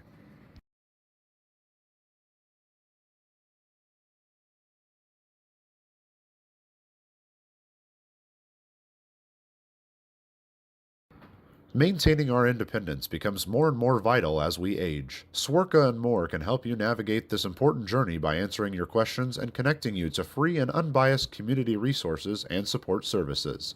If you are seeking advice for yourself or a loved one, let Swerka be your first call. More information available at swerka.org or by calling 812 464 7800. Originally opening in 2004, Jacobs Village has been a home for adults with disabilities, giving these great residents a wonderful opportunity to live life just like you and me. Jacobs Village mission is to continue building a safe, walkable neighborhood community where people with disabilities and older adults can find meaningful relationships, affordable and accessible housing, and activities to keep their bodies and minds engaged. We can't wait to have Jacobs Village at the ballpark on July 3rd for our annual Red, White, and Blue Night. More information on this great community partner is available at jacobsvillage.org. Ryan Wiltsey back on the bump here in this bottom half of the fourth inning. 5-3, Crushers in front here in the bottom of the fourth. Wiltsey will face Burl Dixon, Alfredo Gonzalez, Vincent Bird Jr. The 3-2 up. 9 came around to bat in that 3-run third inning for Lake Erie as the first pitch to Dixon is in there for a strike, 0-1. An error gave Lake Erie that fifth run, the 0-1. 0-2 now. That was the second error of the night for Evansville in the first 3 innings. So hopefully the defense cleans it up near the rest of the way. 0-2 from Wiltsey. Swung on, fouled right back into the screen. Do it again at 0-2.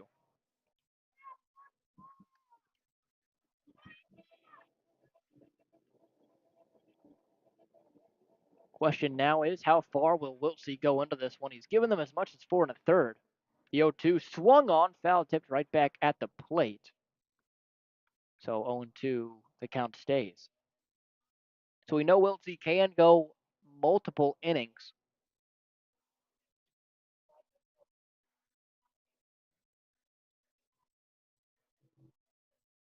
He was the guy who came in to replace Parker Brahms and eventually got through 4 after Brahms went down with an injury, the 0-2. Just high 1-2. And that was after Brahms had only gone just a third of an inning. So obviously he can give some length, and hopefully he does so tonight. 1-2 pitch. Swung on and missed, strike 3. Got Burl Dixon way out in front of the breaker. First German American Bank strikeout for Wiltsey.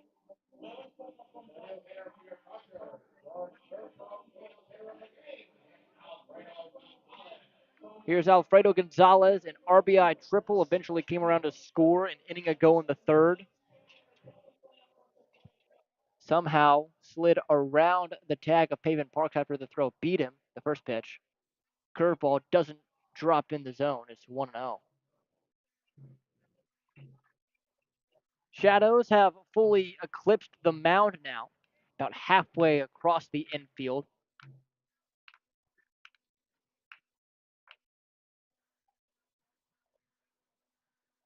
Long shadows draping across the bullpen sides as well. Here's the 1-0 pitch. Low, 2-0.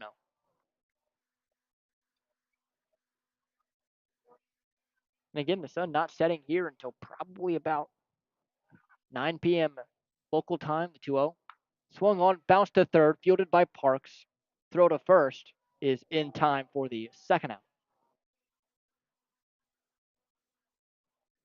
As it brings up Vincent Bird Jr.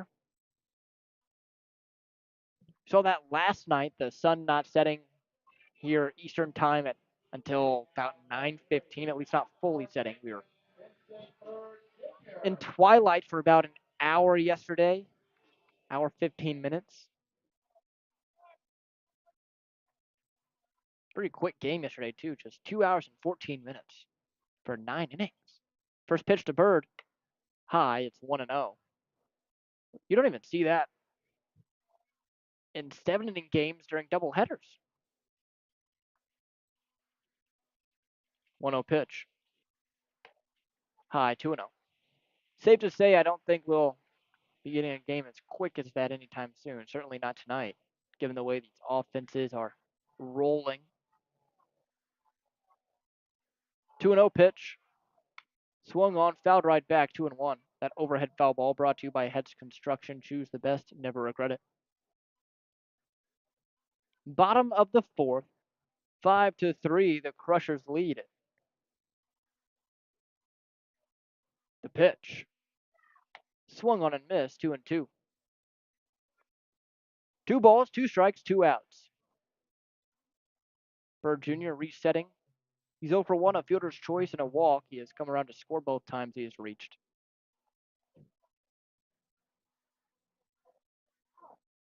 Again, this Evansville team, squad that can score runs in a hurry. They've already gotten to Escobar for 3 through 4 innings as the 2-2. Swung on, high pop up. Third base side in foul territory. Under it is Parks. Wind playing tricks, but he makes the catch for the third out. So 1-2-3 go the Crushers here in this fourth. We now go to the top of the fifth. 5-3. Evansville trails it on 96.9 WIR on the Otters Digital Network. Originally opening in 2004, Jacobs Village has been a home for adults with disabilities, giving these great residents a wonderful opportunity to live life just like you and me. Jacobs Village mission is to continue building a safe, walkable neighborhood community where people with disabilities and older adults can find meaningful relationships, affordable and accessible housing, and activities to keep their bodies and minds engaged. We can't wait to have Jacobs Village at the ballpark on July 3rd for our annual Red, White, and Blue Night. More information on this great community partner is available at jacobsvillage.org. For the last 5 years, the Evansville African American Museum and the Evansville Otters have partnered together to offer tickets at no cost for the whole family for the Juneteenth Negro Leagues Baseball Tribute. All are invited to celebrate Juneteenth with us on June 19th for the annual Salute to the Negro Leagues game. Pre-game activities start at 4:30 with first pitch scheduled for 5:05. For information on these tickets, fans can stop by the Evansville African American Museum at 579 Sandra Matthews Way in Evansville or any local Evansville Vanderburgh Public Library.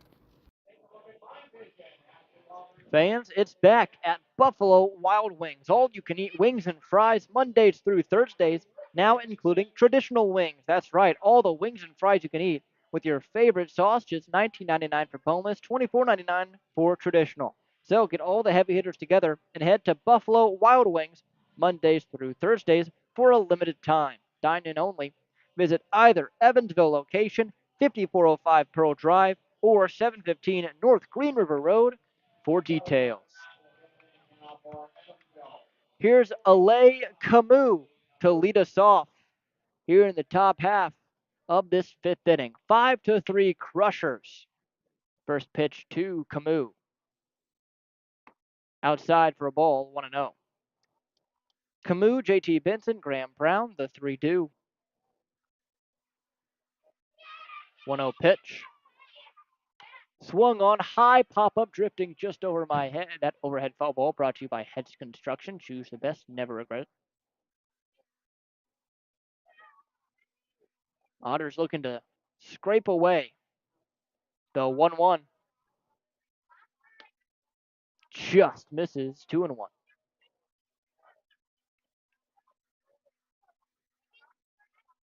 Camus always patient in that left-handed batter's box, the 2-1, low 3-1. There's a reason he was at the tippity top of this lineup for so long this year. This is just his fifth start at the 9-hole this season. 3-1. Called a strike on the down and away corner, 3-2. He just hasn't had a lot of ball and play luck. The batting average only at 229. Payoff pitch. Swung on, grounded weakly to first, but it's out of the glove of Bird, who dives with his bare hand with the ball in his hand and taps the bag for the out. Most unconventional 3 unassisted you will ever see in your life.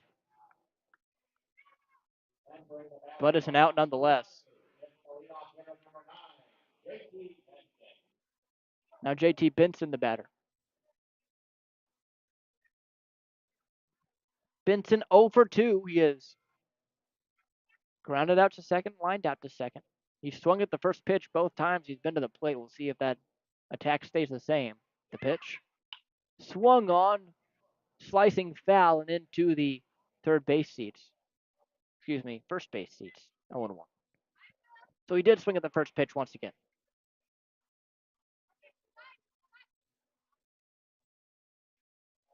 0-1.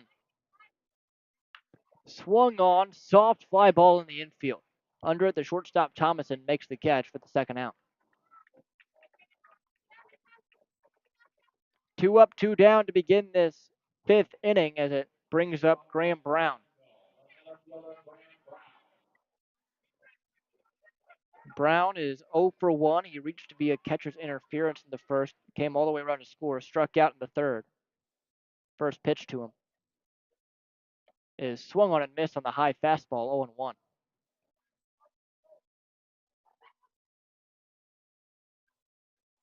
Escobar, deep breath, begins the wind and fires. Swung on, bounced foul, just wide of third. It's 0-2. So Escobar working quickly, pitching to contact. Evansville scored 3 off of him, which is good work against this guy. The 0-2. Bounced it right in front of the plate, 1-2.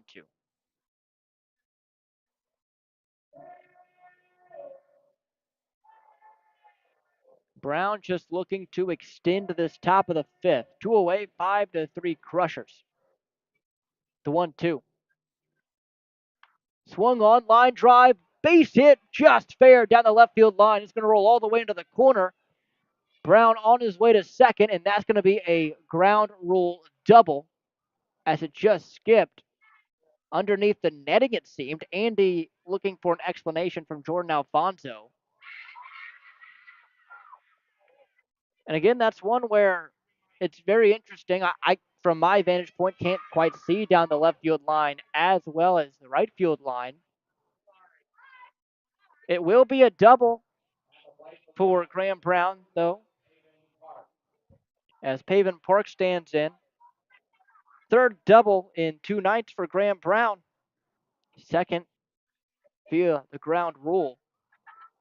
And now it's Pavin Parks, who is 0 for 2. He struck out twice so far against Escobar, looking to deliver here. Infield playing him to pull, outfield straight up. The pitch. Swung on, high pop-up, drifting towards foul territory. Under it strong. Near the seats, it just sneaks over there. 0-1.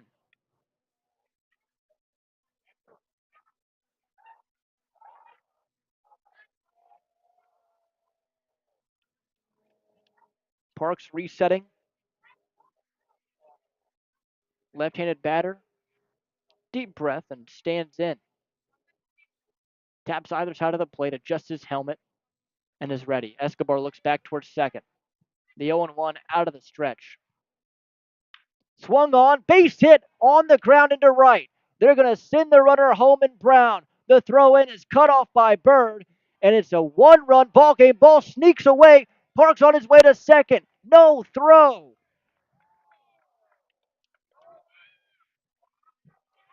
So Pavin Parks and Graham Brown trading places.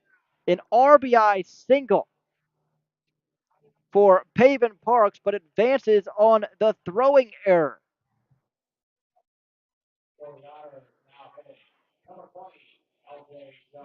Brings up L.J. Jones.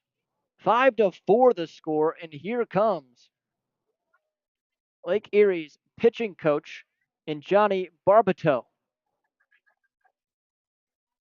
And how good is it to see Evansville attack a guy like Escobar?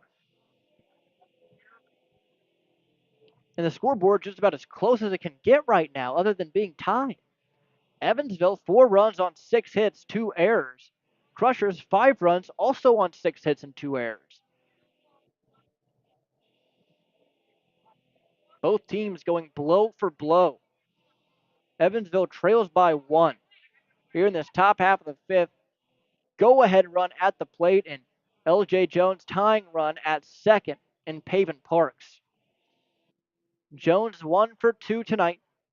An RBI double and a strikeout, and honestly, I don't think you'd want anyone else up at the plate right now. The first pitch to Jones. In the dirt, 1-0.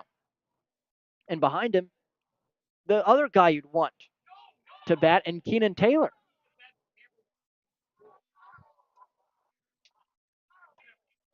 One-0 pitch from Escobar as he agrees with Gonzalez and sets. Looks back towards Parks. Deep breath. Fires. Swung on and missed, 1-1.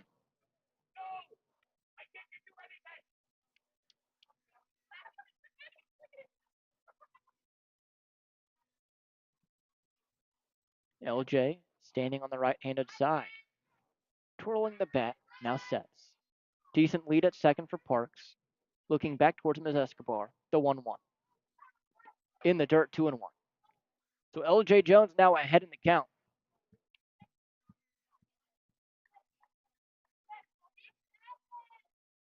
Evansville offense has been clicking on all cylinders. These past 14 innings they've played. The 2-1. Swung on, bounced off of the foot of LJ Jones. He went down immediately. 2-2 will be the count. Andy will come in and check on him, same as the Evansville trainer. Jones will try and walk it off. Again, it's that foot that was bothering him. Got him on the inside of the foot, so hopefully he will be all right again. He is stomping on it, making sure it's stable. Says he's good. So all parties will go back to where they were. Andy towards third, the trainer to the dugout. LJ Jones just beyond the right-handed batter's box.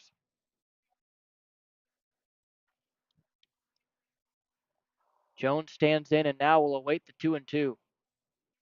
2 balls, 2 strikes, 2 outs. 5-4 the lead for the Crushers. Tying run on second for Evansville and Pavin Parks. The pitch. Swung on and foul tipped right back into the mitt for strike 3. 5th strikeout for Escobar, but the Otters do get 1 back. They've scored 4. It's 5-4 here as we head to the bottom of the 5th on 96.9 WIR and the Otters Digital Network. For the last 5 years, the Evansville African American Museum and the Evansville Otters have partnered together to offer tickets at no cost for the whole family for the Juneteenth Negro Leagues Baseball Tribute.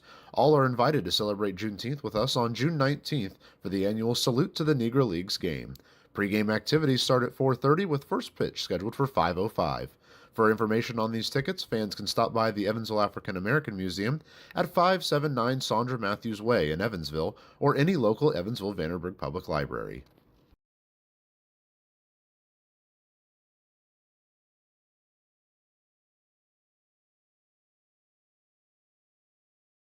Right now in Vanderburgh County, over 800 children are in the child welfare system waiting for someone to be their voice, and you could be that voice by becoming a court-appointed special advocate, a CASA volunteer. Donating just a few hours a month of your time can change a child's life forever. Vanderburgh County CASA invites you to join them. Stand up, speak out, be for the child, be a CASA. For more information, visit vandcasa.com. That's VAND CASA.com.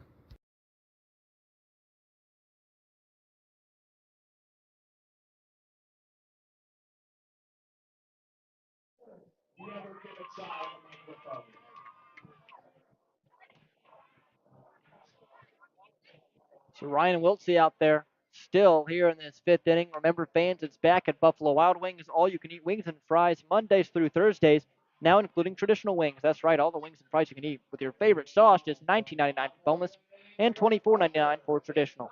So get all the heavy hitters together and head to Buffalo Wild Wings Mondays through Thursdays for a limited time. Dine in only. Visit either Evansville location, 5405 Pearl Drive, or 715 North Green River Road for details. 5-4 the score. Lake Erie in front, bottom of the fifth. We'll see the first pitch into Seth Strong is a liner into right. In on it is Pierce, but it drops in front of him for a leadoff single.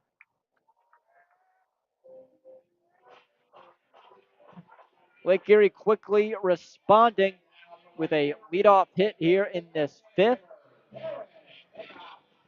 Brings up Derek Vegas.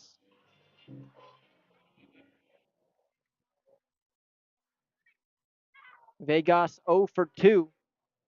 The pitch. Curveball bends to the top of the zone, 0-1. Seth Strong attacked that first pitch against Wiltsey here in this fifth. Thanks to that, stands on first. Small lead. Hippity hopping over there. The 0-1. Swung on high, pop up, twisting foul. Will get down the first base side concourse, 0-2.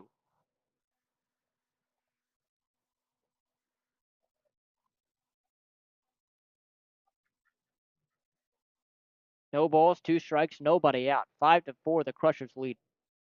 The pitch. Swung on and missed, strike 3. Chased the high fastball. Second German American Bank strikeout for Ryan Wiltsey.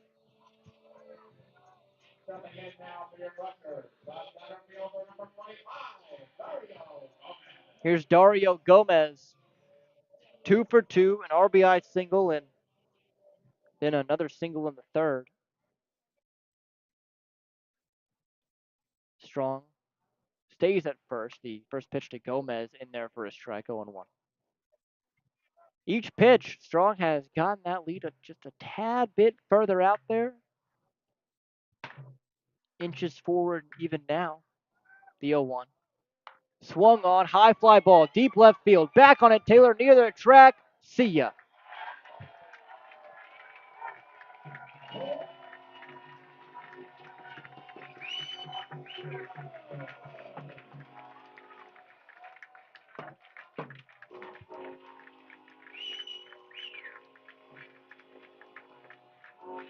Dario Gomez with a 2-run homer to put the Crushers lead up to 3. 7-4 now the score in favor of Lake Erie.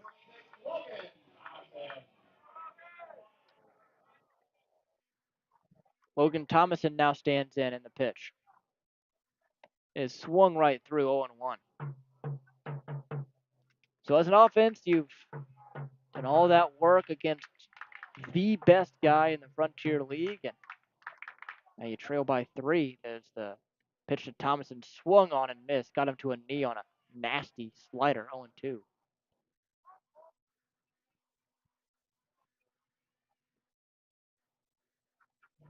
But bases are clear. Got to treat this one as a clean inning now at this point.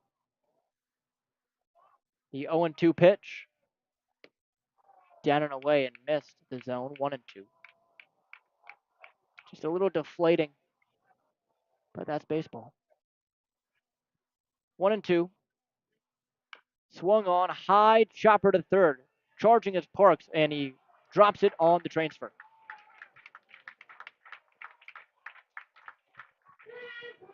Third error of the night for Evansville. Second against Parks. Oh, never mind. They're going to call that an infield single. So an infield single for Thomason.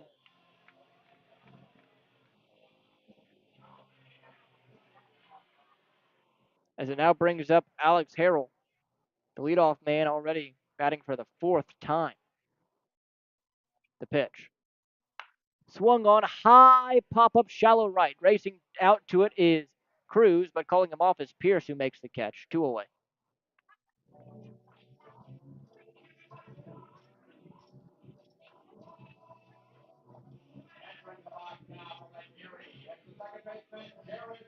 Now Jared Watkins, who's 0 for 3.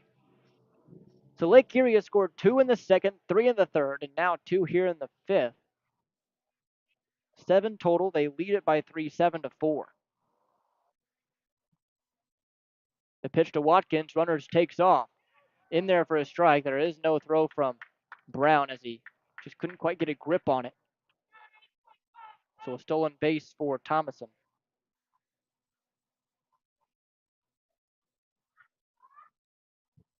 Wiltsey looked into Brown, sets. Out of the stretch, the 0-1 pitch. Bounced it in the dirt, 1-1. Nice block by Brown to keep it in front of him.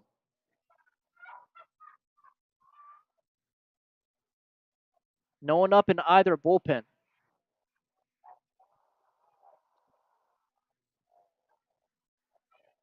Wiltsey agrees. Small lead at second for Thomason. He goes. The pitch is up and away for a ball, and there's no throw to third either.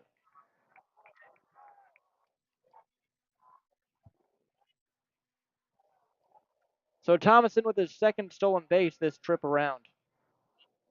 He stands at third with 2 away and a 2-1 count on to Watkins. The pitch. Swung on, fouled back into the screen, 2-2.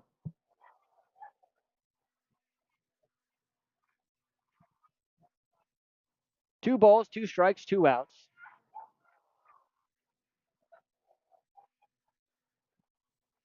So deuces all over the place. Wiltsey fires. Swung on, soft fly ball into right. In on it is Pierce, who makes the catch for the third out. So the Crushers get 2 on a 2-run shot from Dario Gomez to score 7-4. Otters trail here on 96.9 WYR on the Otters Digital Network.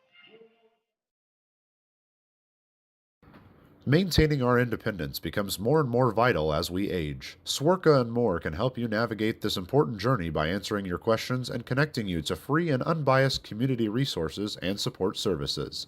If you are seeking advice for yourself or a loved one, let Swerka be your first call. More information available at swerka.org or by calling 812-464-7800. Originally opening in 2004, Jacobs Village has been a home for adults with disabilities, giving these great residents a wonderful opportunity to live life just like you and me. Jacobs Village mission is to continue building a safe, walkable neighborhood community where people with disabilities and older adults can find meaningful relationships, affordable and accessible housing, and activities to keep their bodies and minds engaged. We can't wait to have Jacobs Village at the ballpark on July 3rd for our annual Red, White, and Blue Night. More information on this great community partner is available at jacobsvillage.org. For the last 5 years, the Evansville African American Museum and the Evansville Otters have partnered together to offer tickets at no cost for the whole family for the Juneteenth Negro Leagues Baseball Tribute. All are invited to celebrate Juneteenth with us on June 19th for the annual Salute to the Negro Leagues game. Pre-game activities start at 4:30 with first pitch scheduled for 5:05. For information on these tickets, fans can stop by the Evansville African American Museum at 579 Sandra Matthews Way in Evansville or any local Evansville Vanderburgh Public Library. Is still Anthony Escobar out there on the bump for Lake Erie here in the 6th inning. Obviously, they have trusted him. I mean, he's thrown 30 innings already this year. He'll face Keenan Taylor. Michael Brewer is up and loosening, at least stretching now down the bullpen side, not throwing yet. First pitch here to Keenan Taylor is up and in for a ball, 1-0. Taylor 2 for 2 tonight. A triple, a single, a stolen base, the 1-0. Swung on, fly ball pretty deep out to left, but back on it is Dixon, who makes the catch at the warning track for the first out.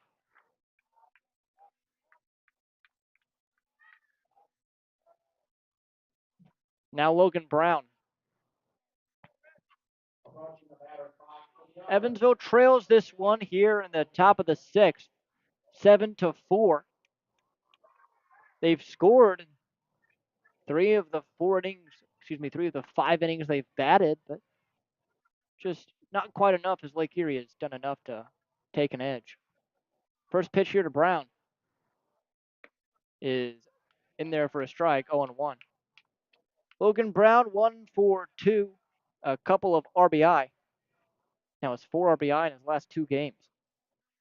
The 0-1. Low, 1-1.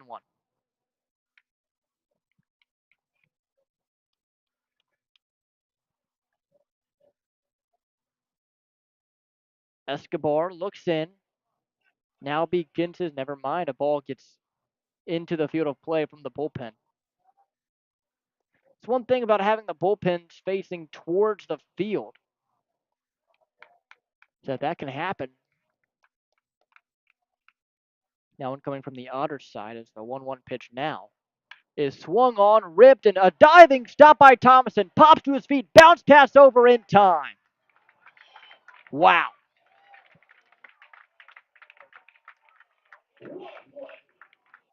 Logan Thomason stealing a hit from Logan Brown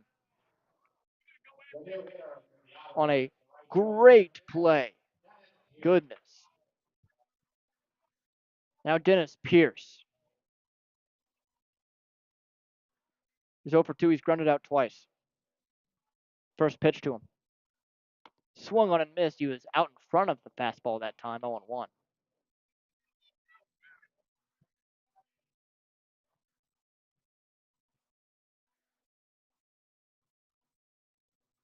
0-1 pitch. Swung on a high fly ball, pretty well hit left center field. Back on it is Dixon, and it's going to one-hop the wall. Pierce on his way to second. He's going to be in there sliding feet first for a 2-out double. And that is his first career professional hit. And the Otters dugout will get that baseball. That ball lasered into left center. And congratulations, Dennis Pierce, on his first professional hit. Now J.J. Cruz will try to drive him in, I should say, and make this game 1 run closer. 7-4, the score, top 6. The pitch. Down and in for a ball, 1-0. J.J. Cruz has hit the ball hard tonight and last night, but it's been right at guys. Can't seem to find a hole. The 1-0.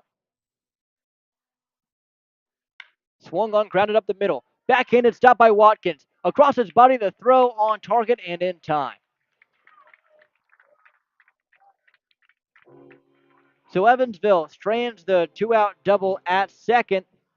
We go now to the bottom of the 6th, 7-4, still a score. Crushers in front here on 96.9 WYR on the Otters Digital Network. Right now in Vanderburgh County, over 800 children are in the child welfare system waiting for someone to be their voice, and you could be that voice by becoming a court-appointed special advocate, a CASA volunteer. Donating just a few hours a month of your time can change a child's life forever. Vanderburgh County CASA invites you to join them. Stand up, speak out, be for the child, be a CASA. For more information, visit vandcasa.com. That's VAND Ballet Indiana is made up of local ballet professionals, dedicated parents, and community members in order to provide unique and life-enriching experiences for hundreds of young dancers, while carrying out their mission to inspire a lifelong appreciation for dance for both our dancers and the Evansville community.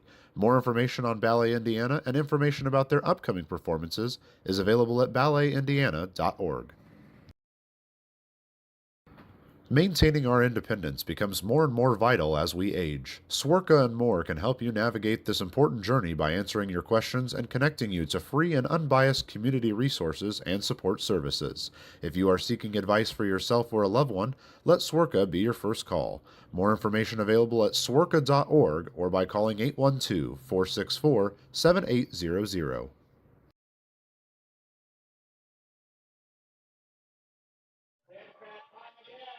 New pitcher in for Evansville is Nolan Thebe. Thebe comes into today. Overall, so far, has thrown 3 2/3 innings, given up a run, struck out 4. His last appearance went 2/3. That was when he gave up that 1 run. 4 hits, 3 strikeouts for him. Traditionally has been a starter, but has transitioned into the bullpen here for Evansville. We will see how he does.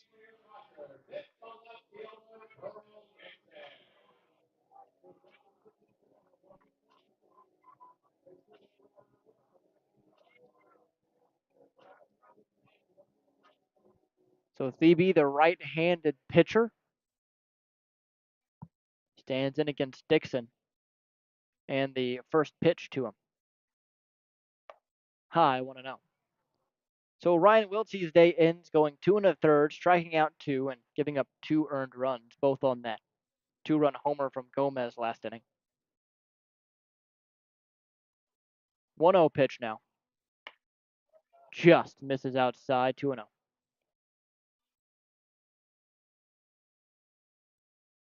Dixon, Gonzalez, and Bird Jr. the 3 do. 2-0 pitch.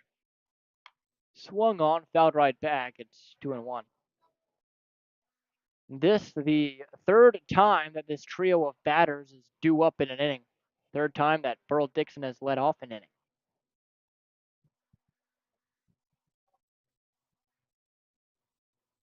The 2-1.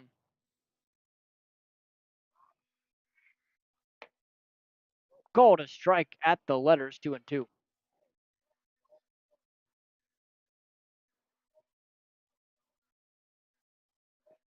Sun beginning to set. Still some blue skies above. The wind has not let up a bit. The 2-2. Outside 3-2.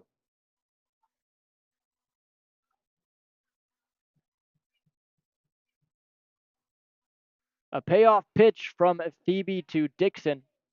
Thebe sets out of the stretch as he is exclusively. He fires. Cold strike, 3 on the down and away corner. So Nolan Thebe with his first German American Bank strikeout tonight. He is Dixon now has struck out 3 times tonight. Here's Alfredo Gonzalez. Gonzalez 1 for 3.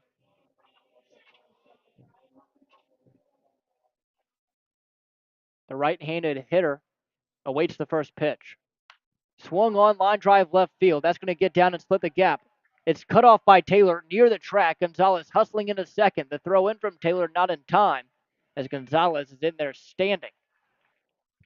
So a 1-out double for Alfredo Gonzalez, his second extra base hit tonight.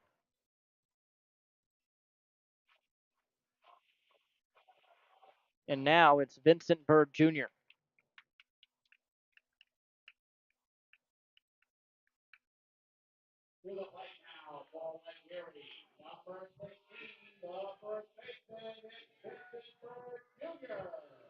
Bird Jr. 0 for 2, a fielder's choice, a pop out, and a walk.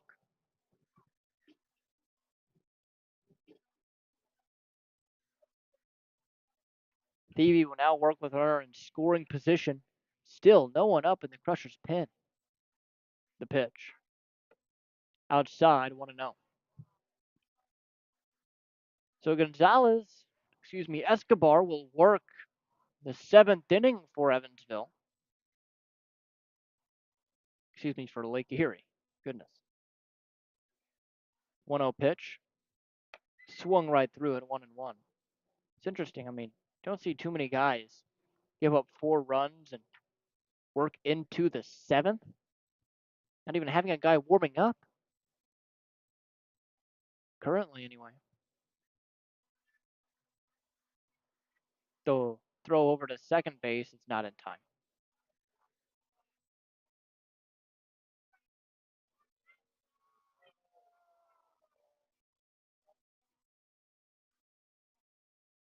Thebe looks into Logan Brown behind the plate and sets, hands belt high. Couple of taps with the front foot, looks back towards second in the 1-1. Outside, 2-1.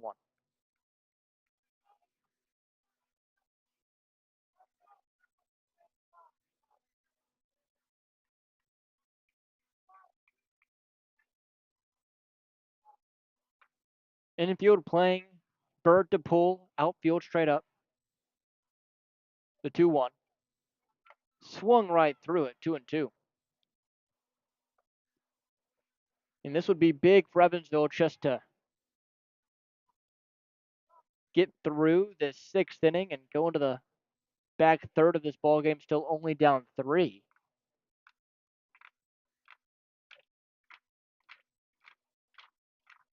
2-2.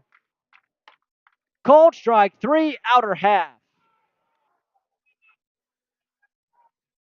Second strikeout, German American Bank strikeout of the inning for Thebe.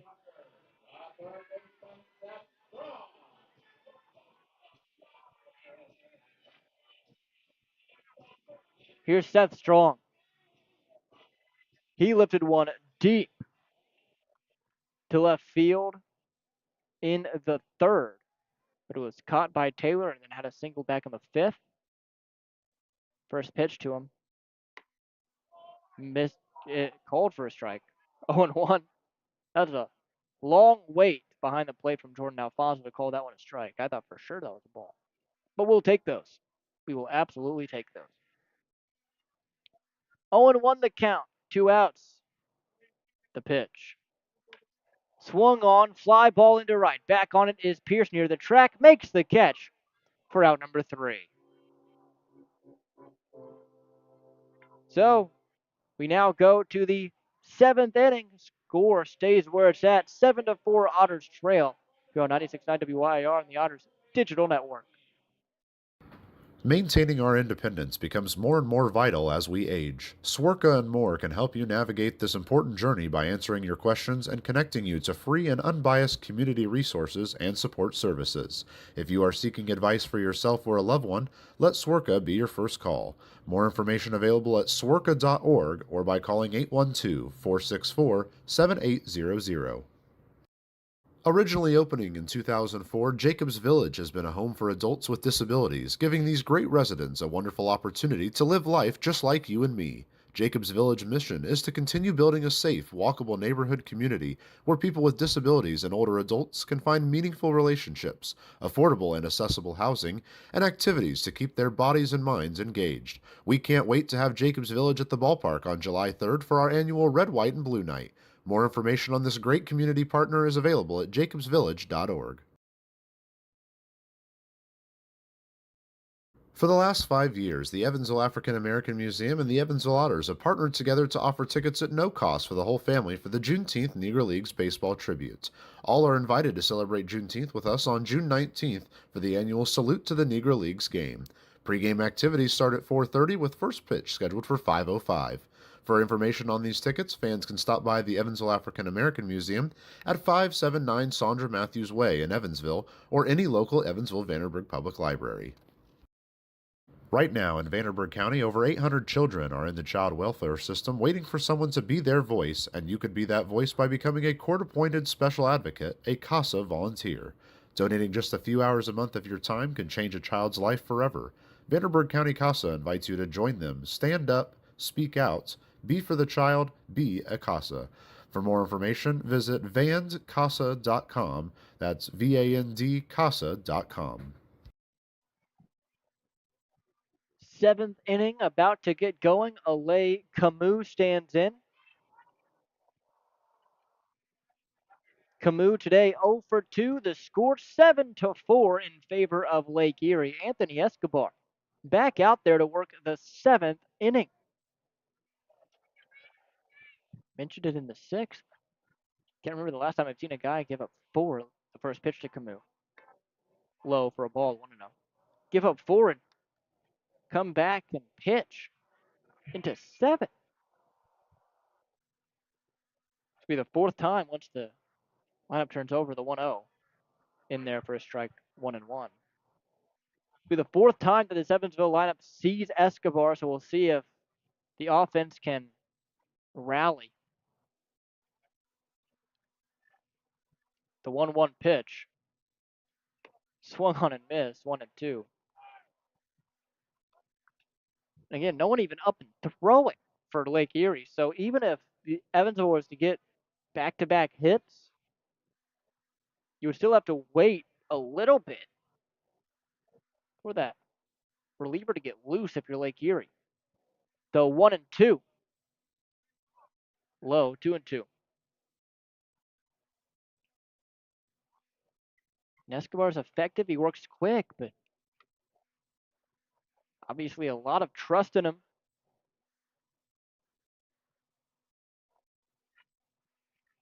2-2 from Escobar. Swung on and missed. Strike three. Ball gets away, but Gonzalez gets to it and tosses to first for the out anyway.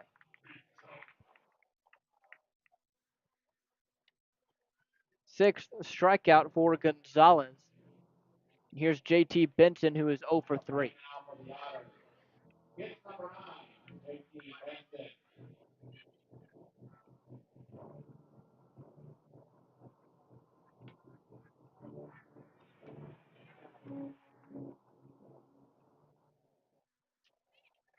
First pitch to the Otters designated hitter is taken for a strike, 0-1.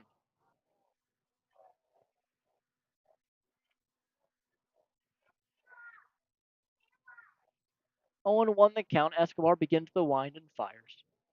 Swung on and missed on the slider, 0-2.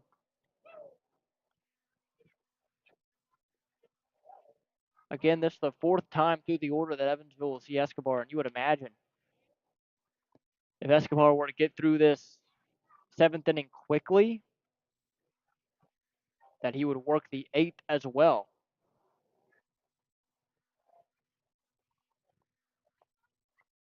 The 0-2. Swung on and missed, strike three. Make that 7 strikeouts for Escobar.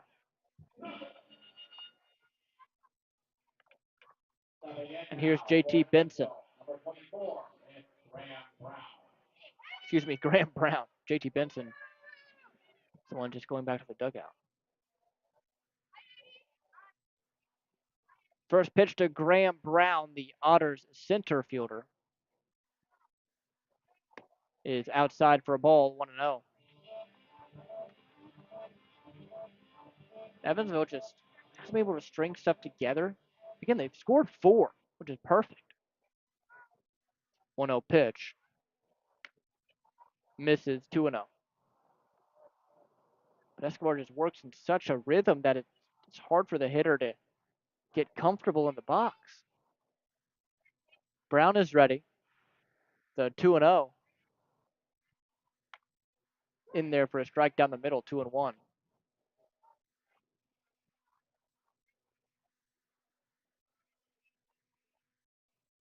Seven to 4 the score, top 7 the pitch. Strike 2, 2-2. Each team has committed 2 errors. The Crushers have out-hit the Otters 10-7. 2-2 pitch. Swung on, fly ball to left, should be playable. And on it, Dixon makes the grab for the third out. So 1, 2, 3 go the Otters here in this 7th. We now go to the bottom of the 7th at stretch time, 7 to 4 the score. Crushers in front on 96.9 WYR on the Otters digital network.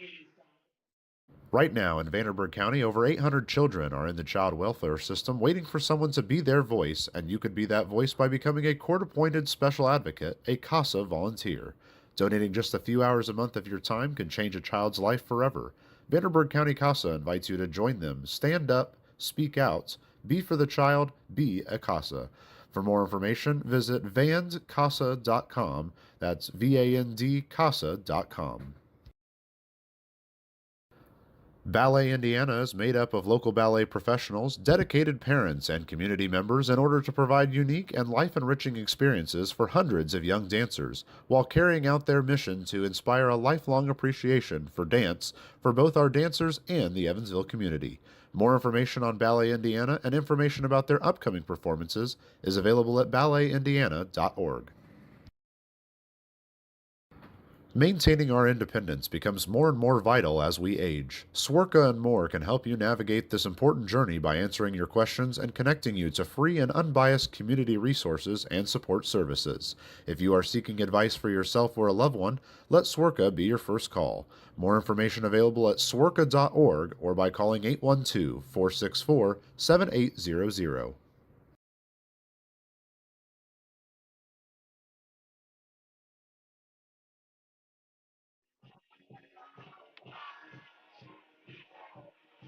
The bottom of the seventh, it'll be Derek Vegas, Dario Gomez, Logan Thomason, the 3-2. Nolan Thebe back out there for a second inning of work. Thebe gave up a double, but other than that, struck out 2 and had one fly out in the 6th. The first pitch is fouled back into the screen, 0-1.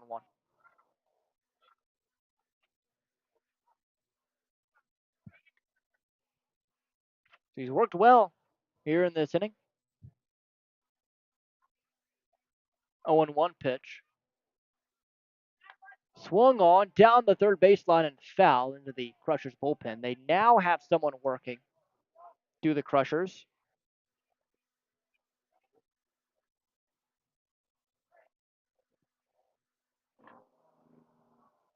And up and throwing is Kenny Pearson. 0-2. Away, 1-2. Evansville, no one in their pen as of yet. A ball, 2 strikes, nobody out. Here in the bottom of the 7th, 7-4 Lake Erie. The pitch. Checked his swing. Did he go around? He did not. 2-2.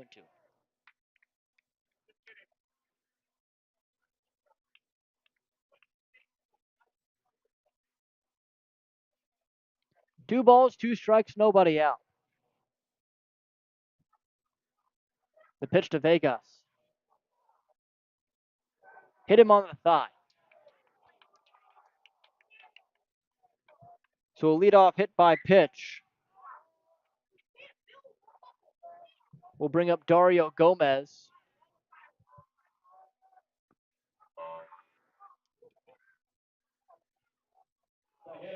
Just a game that has been back and forth, but just out of the reach of Evansville. They jumped out in front early, but the Crushers able to tie it up and then eventually take the lead in the bottom of the 3rd. First pitch here to Gomez, who's had a really good day. Squares around, pulls back, and takes a ball, 1-0. 3 for 3, 2 singles, a 2-run homer, 3 RBI total.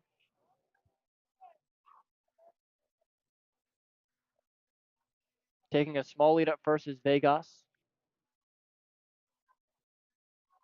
The 1-0. Low, 2-0.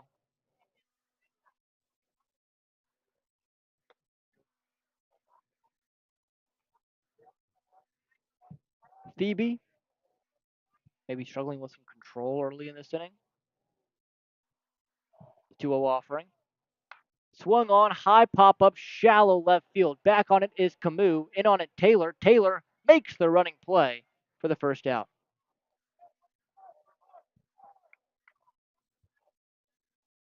So Gomez retired for the first time here tonight. Here's Logan Thomason.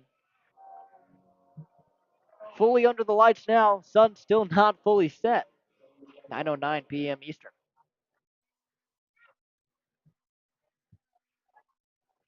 First pitch here to Logan Thomason, who's 2 for 2 with a walk and a couple of singles. In there for a strike. Snap throw down to first is not in time. Back with a slide was Vegas. 0-1. Evansville will finish this series off tomorrow night, same time, 7:05 Eastern, 6:05 Central. They will then play on Friday night, a Friday, Saturday, Sunday series as the 0-1 here to Thomason. Never mind, it's made over to first. Back in time was Vegas.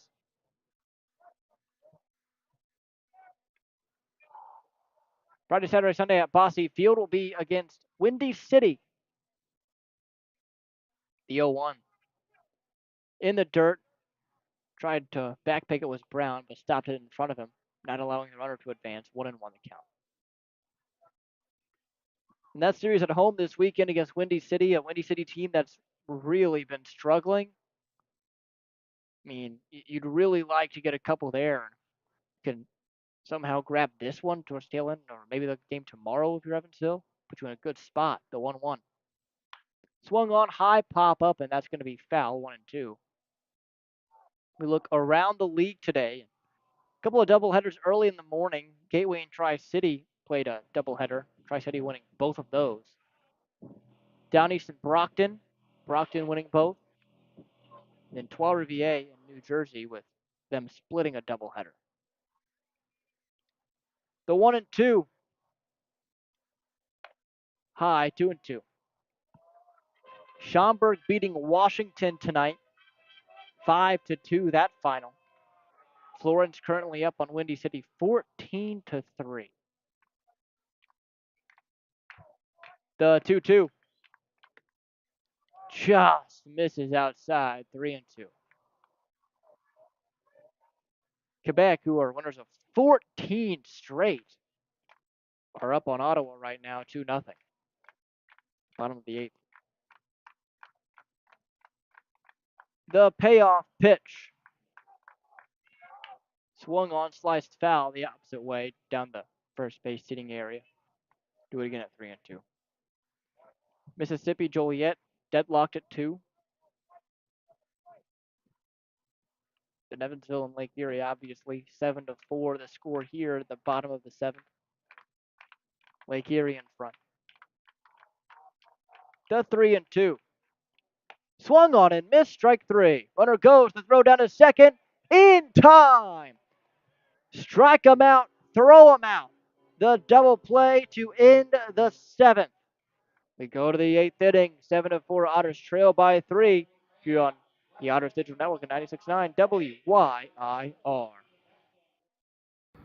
Maintaining our independence becomes more and more vital as we age. Swerka and More can help you navigate this important journey by answering your questions and connecting you to free and unbiased community resources and support services. If you are seeking advice for yourself or a loved one, let Swerka be your first call. More information available at swerka.org or by calling 812-464-7800.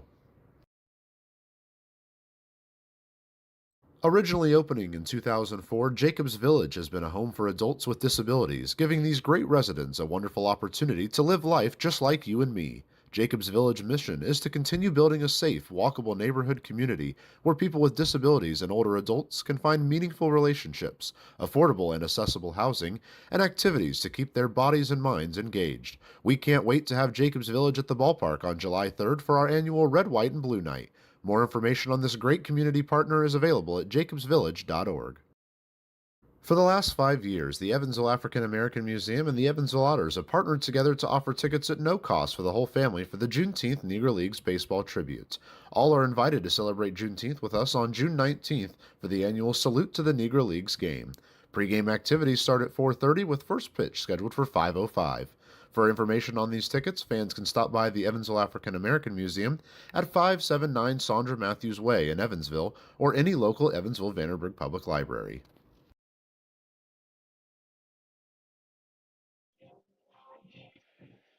Anthony Escobar's day is done after 7 innings. He gave up 7 hits, 4 runs, 3 of them earned, struck out 7, did not walk a batter. So he was as advertised here tonight.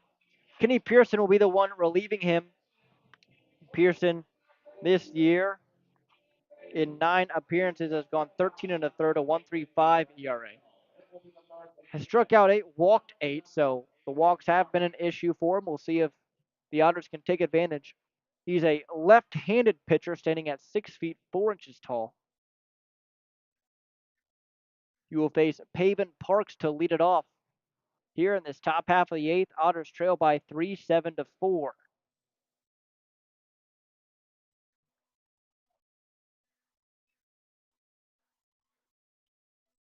First pitch.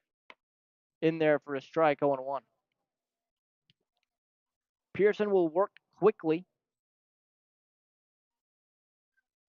And he'll be pretty much ready as soon as the batter's in the box. 0-1. Swung on, fouled right back, 0-2.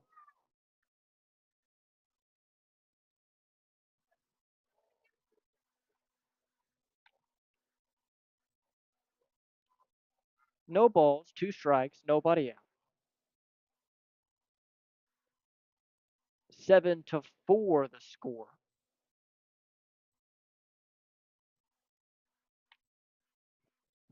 The pitch. Inside and it got him. So Pavin Parks will reach via the hit by pitch to begin this 8th inning. So a leadoff base runner for Evansville. We'll see if Pavin tries to test the arm of Gonzalez. He does have 6 stolen bases on the year, but not a guy that's going to steal a ton of bases. Now it's L.J. Jones. First pitch to him. Swung on, line drive into right, and leaping up and not being able to make the catch is Harrell. Parks on his way to second. He's rounding for third. L.J. Jones will break back towards first base, and just like that, the Otters, with 2 runners on, nobody out, on an uncharacteristic error by Alex Harrell out in right field. He came in on it, realized that it was behind him, leaped, and the ball popped out of his mitt. And now runners on the corners, nobody out for Keenan Taylor. Boy, and that's the break that Evansville needed. 3 errors now for the Crushers in this ball game. First pitch here to Keenan Taylor. In there for a strike on the curve outside. 0-1. Taylor tonight 2 for 3. A triple, a single, a stolen base. 0-1 the count, the pitch.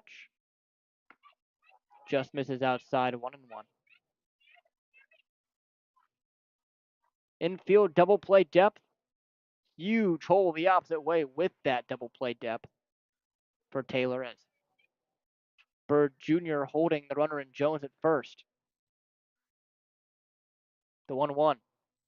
Swung on, line drive, right center field. That's going to get down for a base hit and split the gap. 1 run is in. It rolls all the way to the wall. They're sending L.J. Jones. He's hustling. The throw into the plate is in time.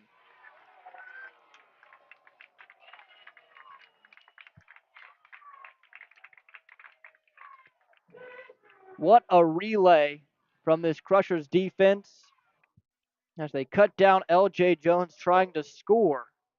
But a run does come across on the Keenan Taylor double. An RBI for him, and now it's 7-5 with Logan Brown due up. Brown 1 for 3, 2 RBI, and a single. Lefty v lefty in the first pitch. Had him buckling at the knees for a strike, 0-1.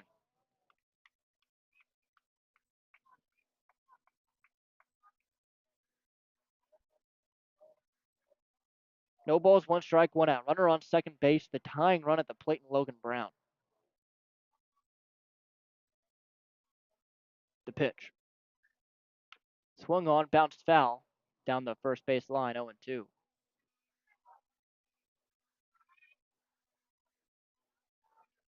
On deck is Dennis Pierce.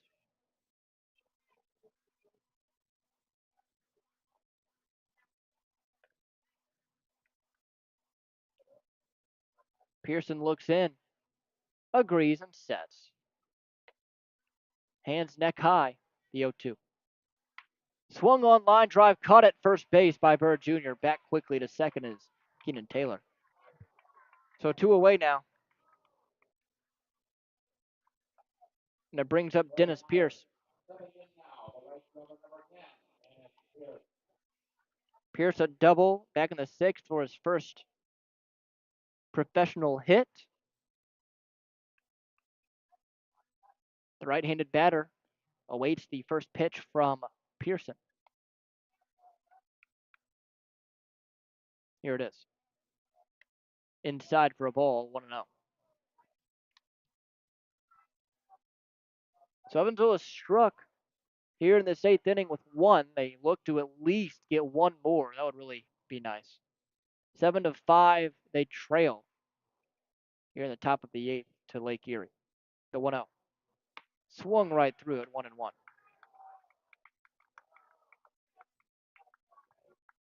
Pierce really late on that fastball. So we will see if Pearson goes right back to it. There is action in the Lake Erie pen. The 1-1. Popped out of the mid and a ball inside, 2-1.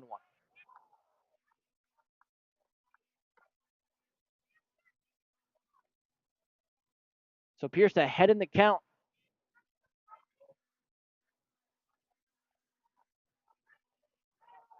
Two balls, one strike, two outs.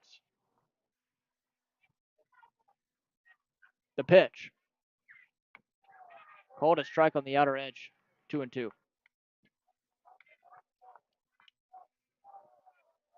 So deuces all over the place. Two balls, two strikes, two outs. Keenan Taylor on second base.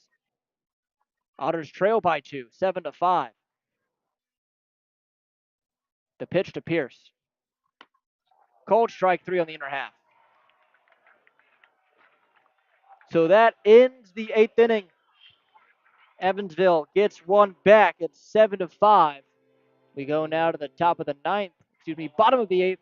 Otters trail by two here on 96.9 WIR on the Otters Digital Network. Right now in Vanderburgh County, over 800 children are in the child welfare system waiting for someone to be their voice, and you could be that voice by becoming a court-appointed special advocate, a CASA volunteer. Donating just a few hours a month of your time can change a child's life forever. Vanderburgh County CASA invites you to join them. Stand up, speak out, be for the child, be a CASA. For more information, visit vandcasa.com. That's VAND CASA.com.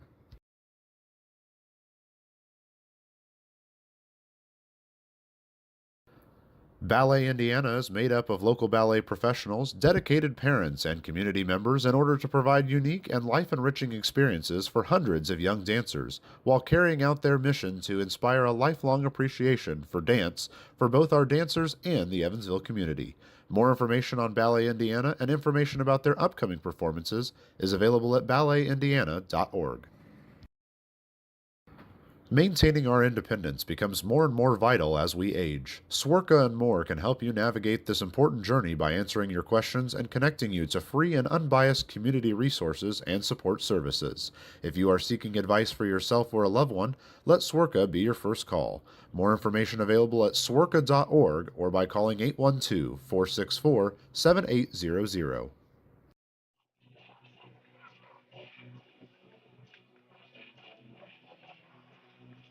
Jack Washburn, now the pitcher. Washburn, formerly of the Lake Country Dockhounds, where he spent his first pro season. Washburn has been in a lot of big baseball colleges, Oregon State, Ole Miss, and Texas Tech, the three collegiate seasons he spent, where he had 113 innings pitched, a 4.30 ERA. See how he does here against the top of the order here in the bottom half of the eighth inning. Evansville trails by two. So Washburn really needs to get a scoreless frame here. Definitely not impossible with the way this offense has been swinging the bats right now.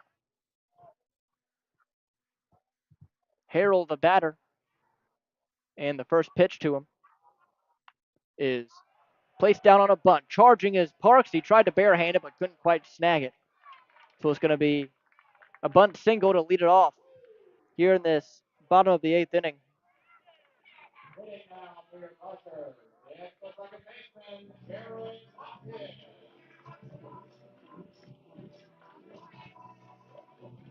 As now Jared Watkins stands in.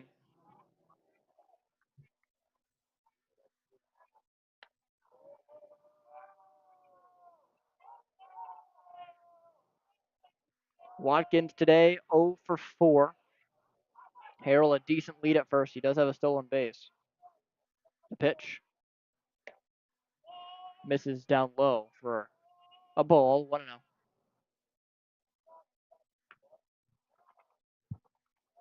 Back and forth this one has been. It's been a good game. Evansville just on the losing side of it so far. 7-5 here, bottom 8. Check over on first, not in time.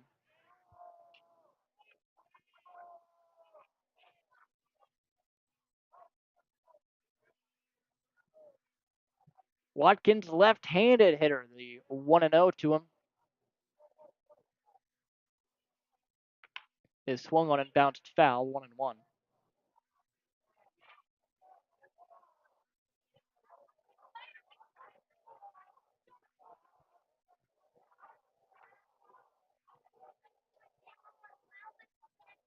Sun pretty much fully set now.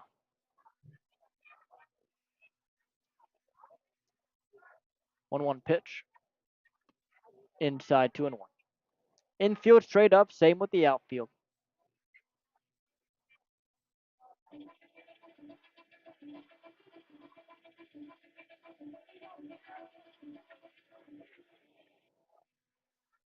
Watkins awaits the 2-1. In there for a strike, 2-2. Burl Dixon on deck, then it would be Alfredo Gonzalez. Infield double play depth.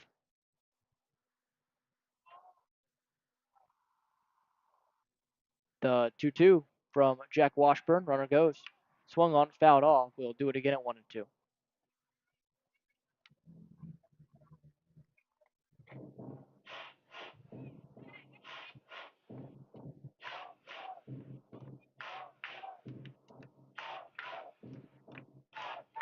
Crowd starting to get into it a little bit here at Lake Erie.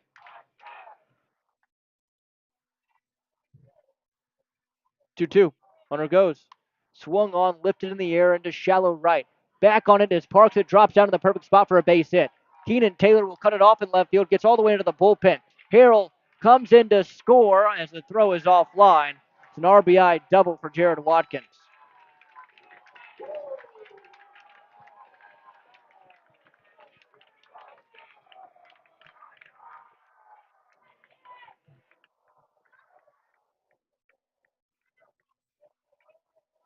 So 8-5 now the score.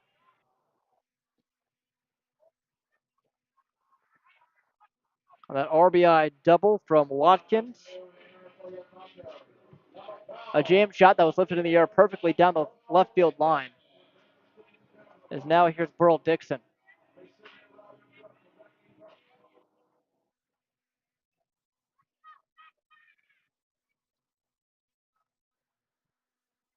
Washburn looks in. And time is called now. There will be a conversation between Logan Brown and Washburn.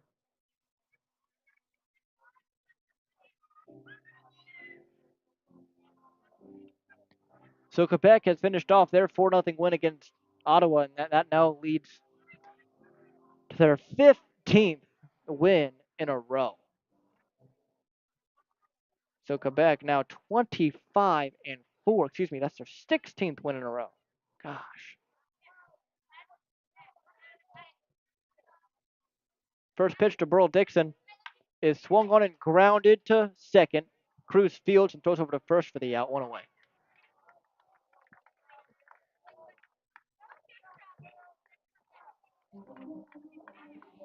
Florence continues to pound Windy City, 18-3. I mean, yesterday, Florence beat that same Windy City team 21-4. Back-to-back nights. First pitch now to Alfredo Gonzalez with the infield drawn in. Swung on, high pop-up, shallow center. Back on it is Cruz. In on it, everyone else. Sliding is Graham Brown. Can't make the catch. Slides all the way over into right field. In with a head first slide is Gonzalez for an RBI double.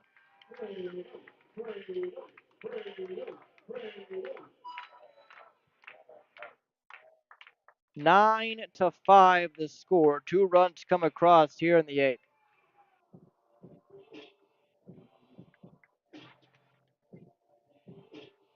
And both those doubles softly hit, but just couldn't throw it out there any better. Here's Vincent Bird Jr.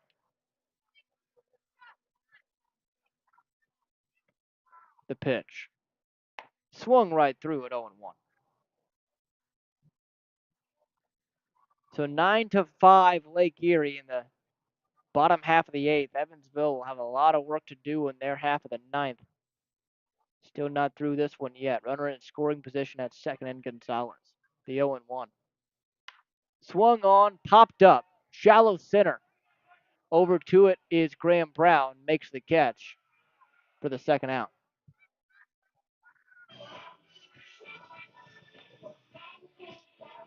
Now Seth Strong for Lake Erie.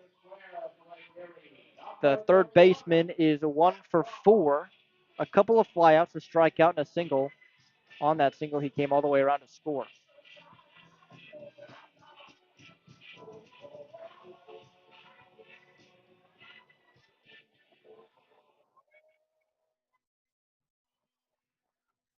Washburn sets and fires. Outside for a ball, 1-0.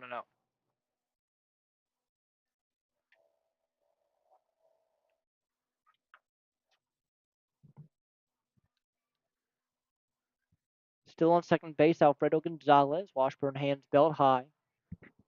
Fires. Low, 2-0. Just one of those nights of frustration here at the ballpark.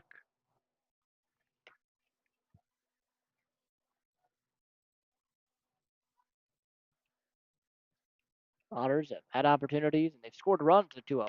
Swung on, high pop up and foul, 2-1.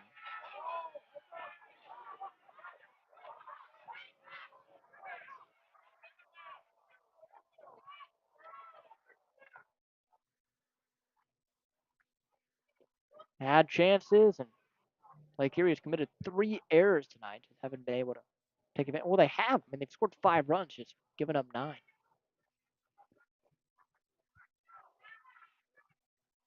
2-1.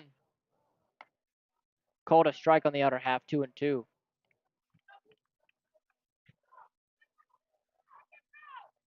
Still a chance in the top of the 9th. They trail by 4, 9-5. 2 balls, 2 strikes, 2 outs. Runner on second base is Gonzalez. Washburn sets, hands belt high. Out of the stretch. He fires the 2-2. Swung on, bounced to second. Fielded by Cruz. Throw to first in time for the third out. So the Crushers get 2 more. We now go to the top of the 9th. Evansville with their last chance. You're listening on 96.9 WYR on the Otters Digital Network. For the last 5 years, the Evansville African American Museum and the Evansville Otters have partnered together to offer tickets at no cost for the whole family for the Juneteenth Negro Leagues Baseball Tribute. All are invited to celebrate Juneteenth with us on June 19th for the annual Salute to the Negro Leagues game. Pre-game activities start at 4:30 with first pitch scheduled for 5:05. For information on these tickets, fans can stop by the Evansville African American Museum at 579 Sandra Matthews Way in Evansville or any local Evansville-Vanderburgh Public Library. Right now in Vanderburgh County, over 800 children are in the child welfare system waiting for someone to be their voice, and you could be that voice by becoming a court-appointed special advocate, a CASA volunteer. Donating just a few hours a month of your time can change a child's life forever. Vanderburgh County CASA invites you to join them. Stand up, speak out, be for the child, be a CASA. For more information, visit vandcasa.com. That's VAND Ballet Indiana is made up of local ballet professionals, dedicated parents, and community members in order to provide unique and life-enriching experiences for hundreds of young dancers, while carrying out their mission to inspire a lifelong appreciation for dance for both our dancers and the Evansville community. More information on Ballet Indiana and information about their upcoming performances is available at balletindiana.org. Maintaining our independence becomes more and more vital as we age. Swerka and More can help you navigate this important journey by answering your questions and connecting you to free and unbiased community resources and support services. If you are seeking advice for yourself or a loved one, let Swerka be your first call. More information available at swerka.org or by calling 812-464-7800. J.J. Cruz will lead off this top of the 9th. It'll be Cruz, Camus, and J.T. Benson. 9-5 the score. Michael Brewer in to pitch. Michael Brewer, the closer for this team.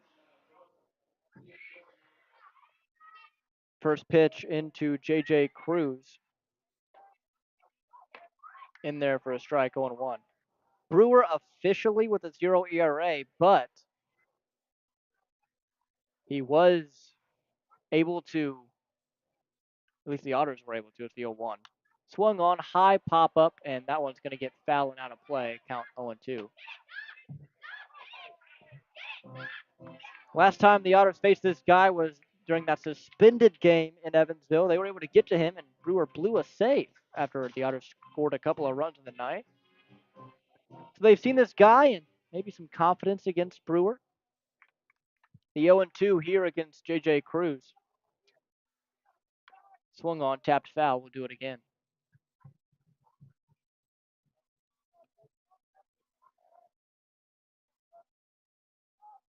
See if Evansville can muster up anything here in this ninth. Again, trail by 4, 9-5. The pitch. Swung on, fouled back. We'll do it again at 0-2.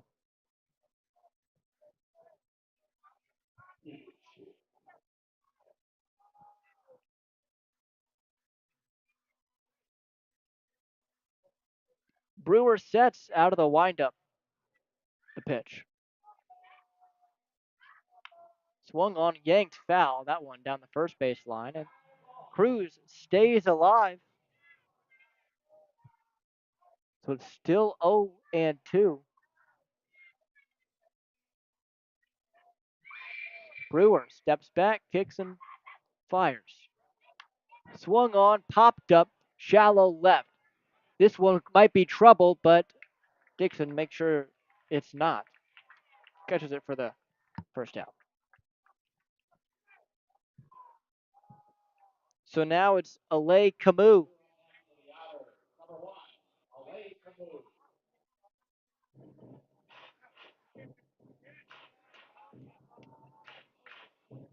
Camus 0 for 3 tonight. A couple of groundouts and a strikeout.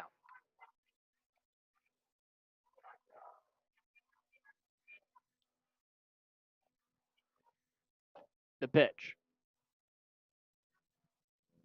Outside, 1-0. Evansville has scored twice in the second, once in the fourth and fifth, and then once in the eighth to get their 5 runs. The 1-0 pitch. Swung on, popped foul 0-2. Lake Erie scored twice in the second, 3 times in the third, twice in the fifth, twice in the eighth to score their 9 and to have a 4-run lead. The 1-1. Swung on, hit in the air to left, playable. Dixon comes in and makes the catch for the second out. So 1 out away from a win are the Crushers.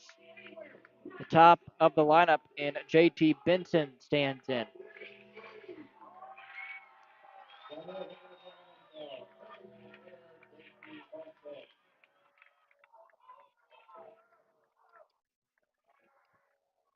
Benson, we'll see what he has. 0 for 4 tonight. The pitch. High for a ball, 1-0. Brewer, a guy who began his playing career as a position player, has transitioned to the mound. The 1-0. Swung on, popped up and foul, 1-1.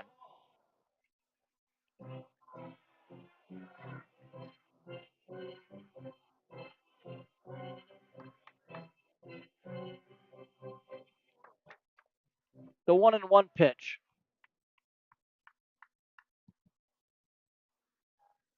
Swung on and missed, 1-2.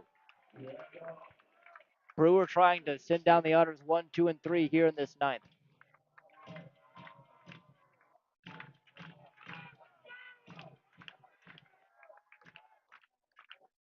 The pitch.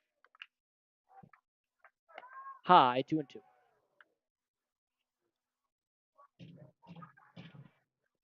Tomorrow night, 6:05 Central, 7:05 Eastern, right back here in Crusher Stadium for the finale of this 3-game set.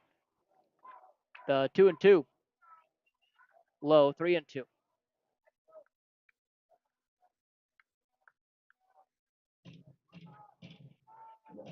Evansville trying to rally with 2 away here in the ninth. 3 balls, 2 strikes, 2 outs. 9-5, Crushers lead it. The pitch. Swung on and missed, strike 3.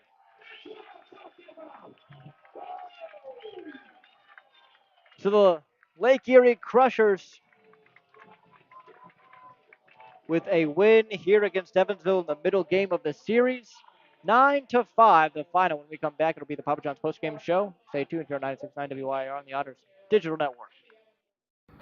Maintaining our independence becomes more and more vital as we age. Swerka and More can help you navigate this important journey by answering your questions and connecting you to free and unbiased community resources and support services. If you are seeking advice for yourself or a loved one, let Swerka be your first call. More information available at swerka.org or by calling 812 464 7800.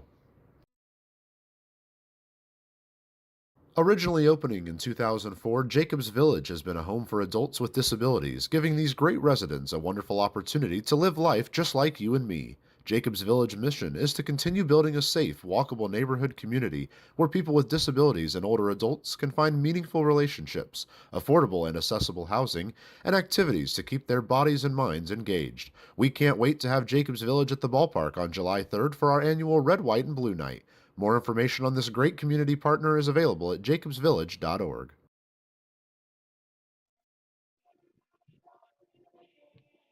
So a 9-5 win for the Lake Erie Crushers here tonight. They scored 9 runs on 13 hits. They had 3 errors. Evansville, on the other hand, scored 5 runs on 8 hits. They had 2 errors here tonight.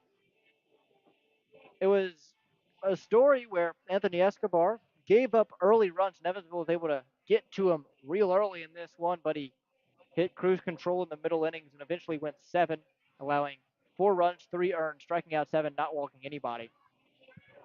Evansville had a couple of players with some really big nights, though. Graham Brown had a double. L.J. Jones extended his hitting streak. He had an RBI double in the first. Keenan Taylor just a homer away from the cycle.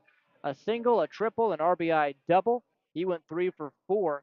Then Dennis Pierce with his first professional hit out of the way in the 6th inning with a double. Overall, the offense was fine for Evansville. It really was. The offense did what they needed to do against a really good arm, just wasn't quite enough as Lake Erie was hot as well. Nolan Thebe with a good performance here out of the pen tonight. Went 2 innings, gave up a hit, no runs, struck out 3. And again, it was one of those games where early on felt like Evansville was right back where they left off last night, but the Crushers quickly responding and not letting go of that lead that they acquired in the 3rd inning. Just never looked back. And Anthony Escobar, once he got that lead, was lights out for the Crushers. But again, good things out of this one for Evansville. Offense continues to look good even against high quality pitching like they saw tonight. The Otters fall to now 12 and 15. Lake Erie is 14 and 13 now. And with the Washington loss here tonight, Lake Erie back just 1 game back of Washington. Evansville will be 2.5 back of Washington thanks to the loss. Florence winning tonight. Well, they're on pace to win tonight, I should say, before we check to see if that one's final. They will win that game. It's 19-3 right now in the bottom of the 8th. Florence between Windy City. So when they win, they will grab a game on Evansville as well. Thank you, fans, so much for listening to the Papa John's postgame show. Papa John's is the official sponsor of the Otters pregame and postgame shows. Available every game night, 20 minutes before and 10 minutes after each Otters game on the Otters Digital Network, the home team network, and now on 96.9 WYIR. Tomorrow night, same time, same place, 7:05 Eastern, 6:05 Central, as the finale in the rubber game between this Otters team and the Lake Erie Crushers. So I'm Riley Angel, and as always, thank you for listening and have a good night.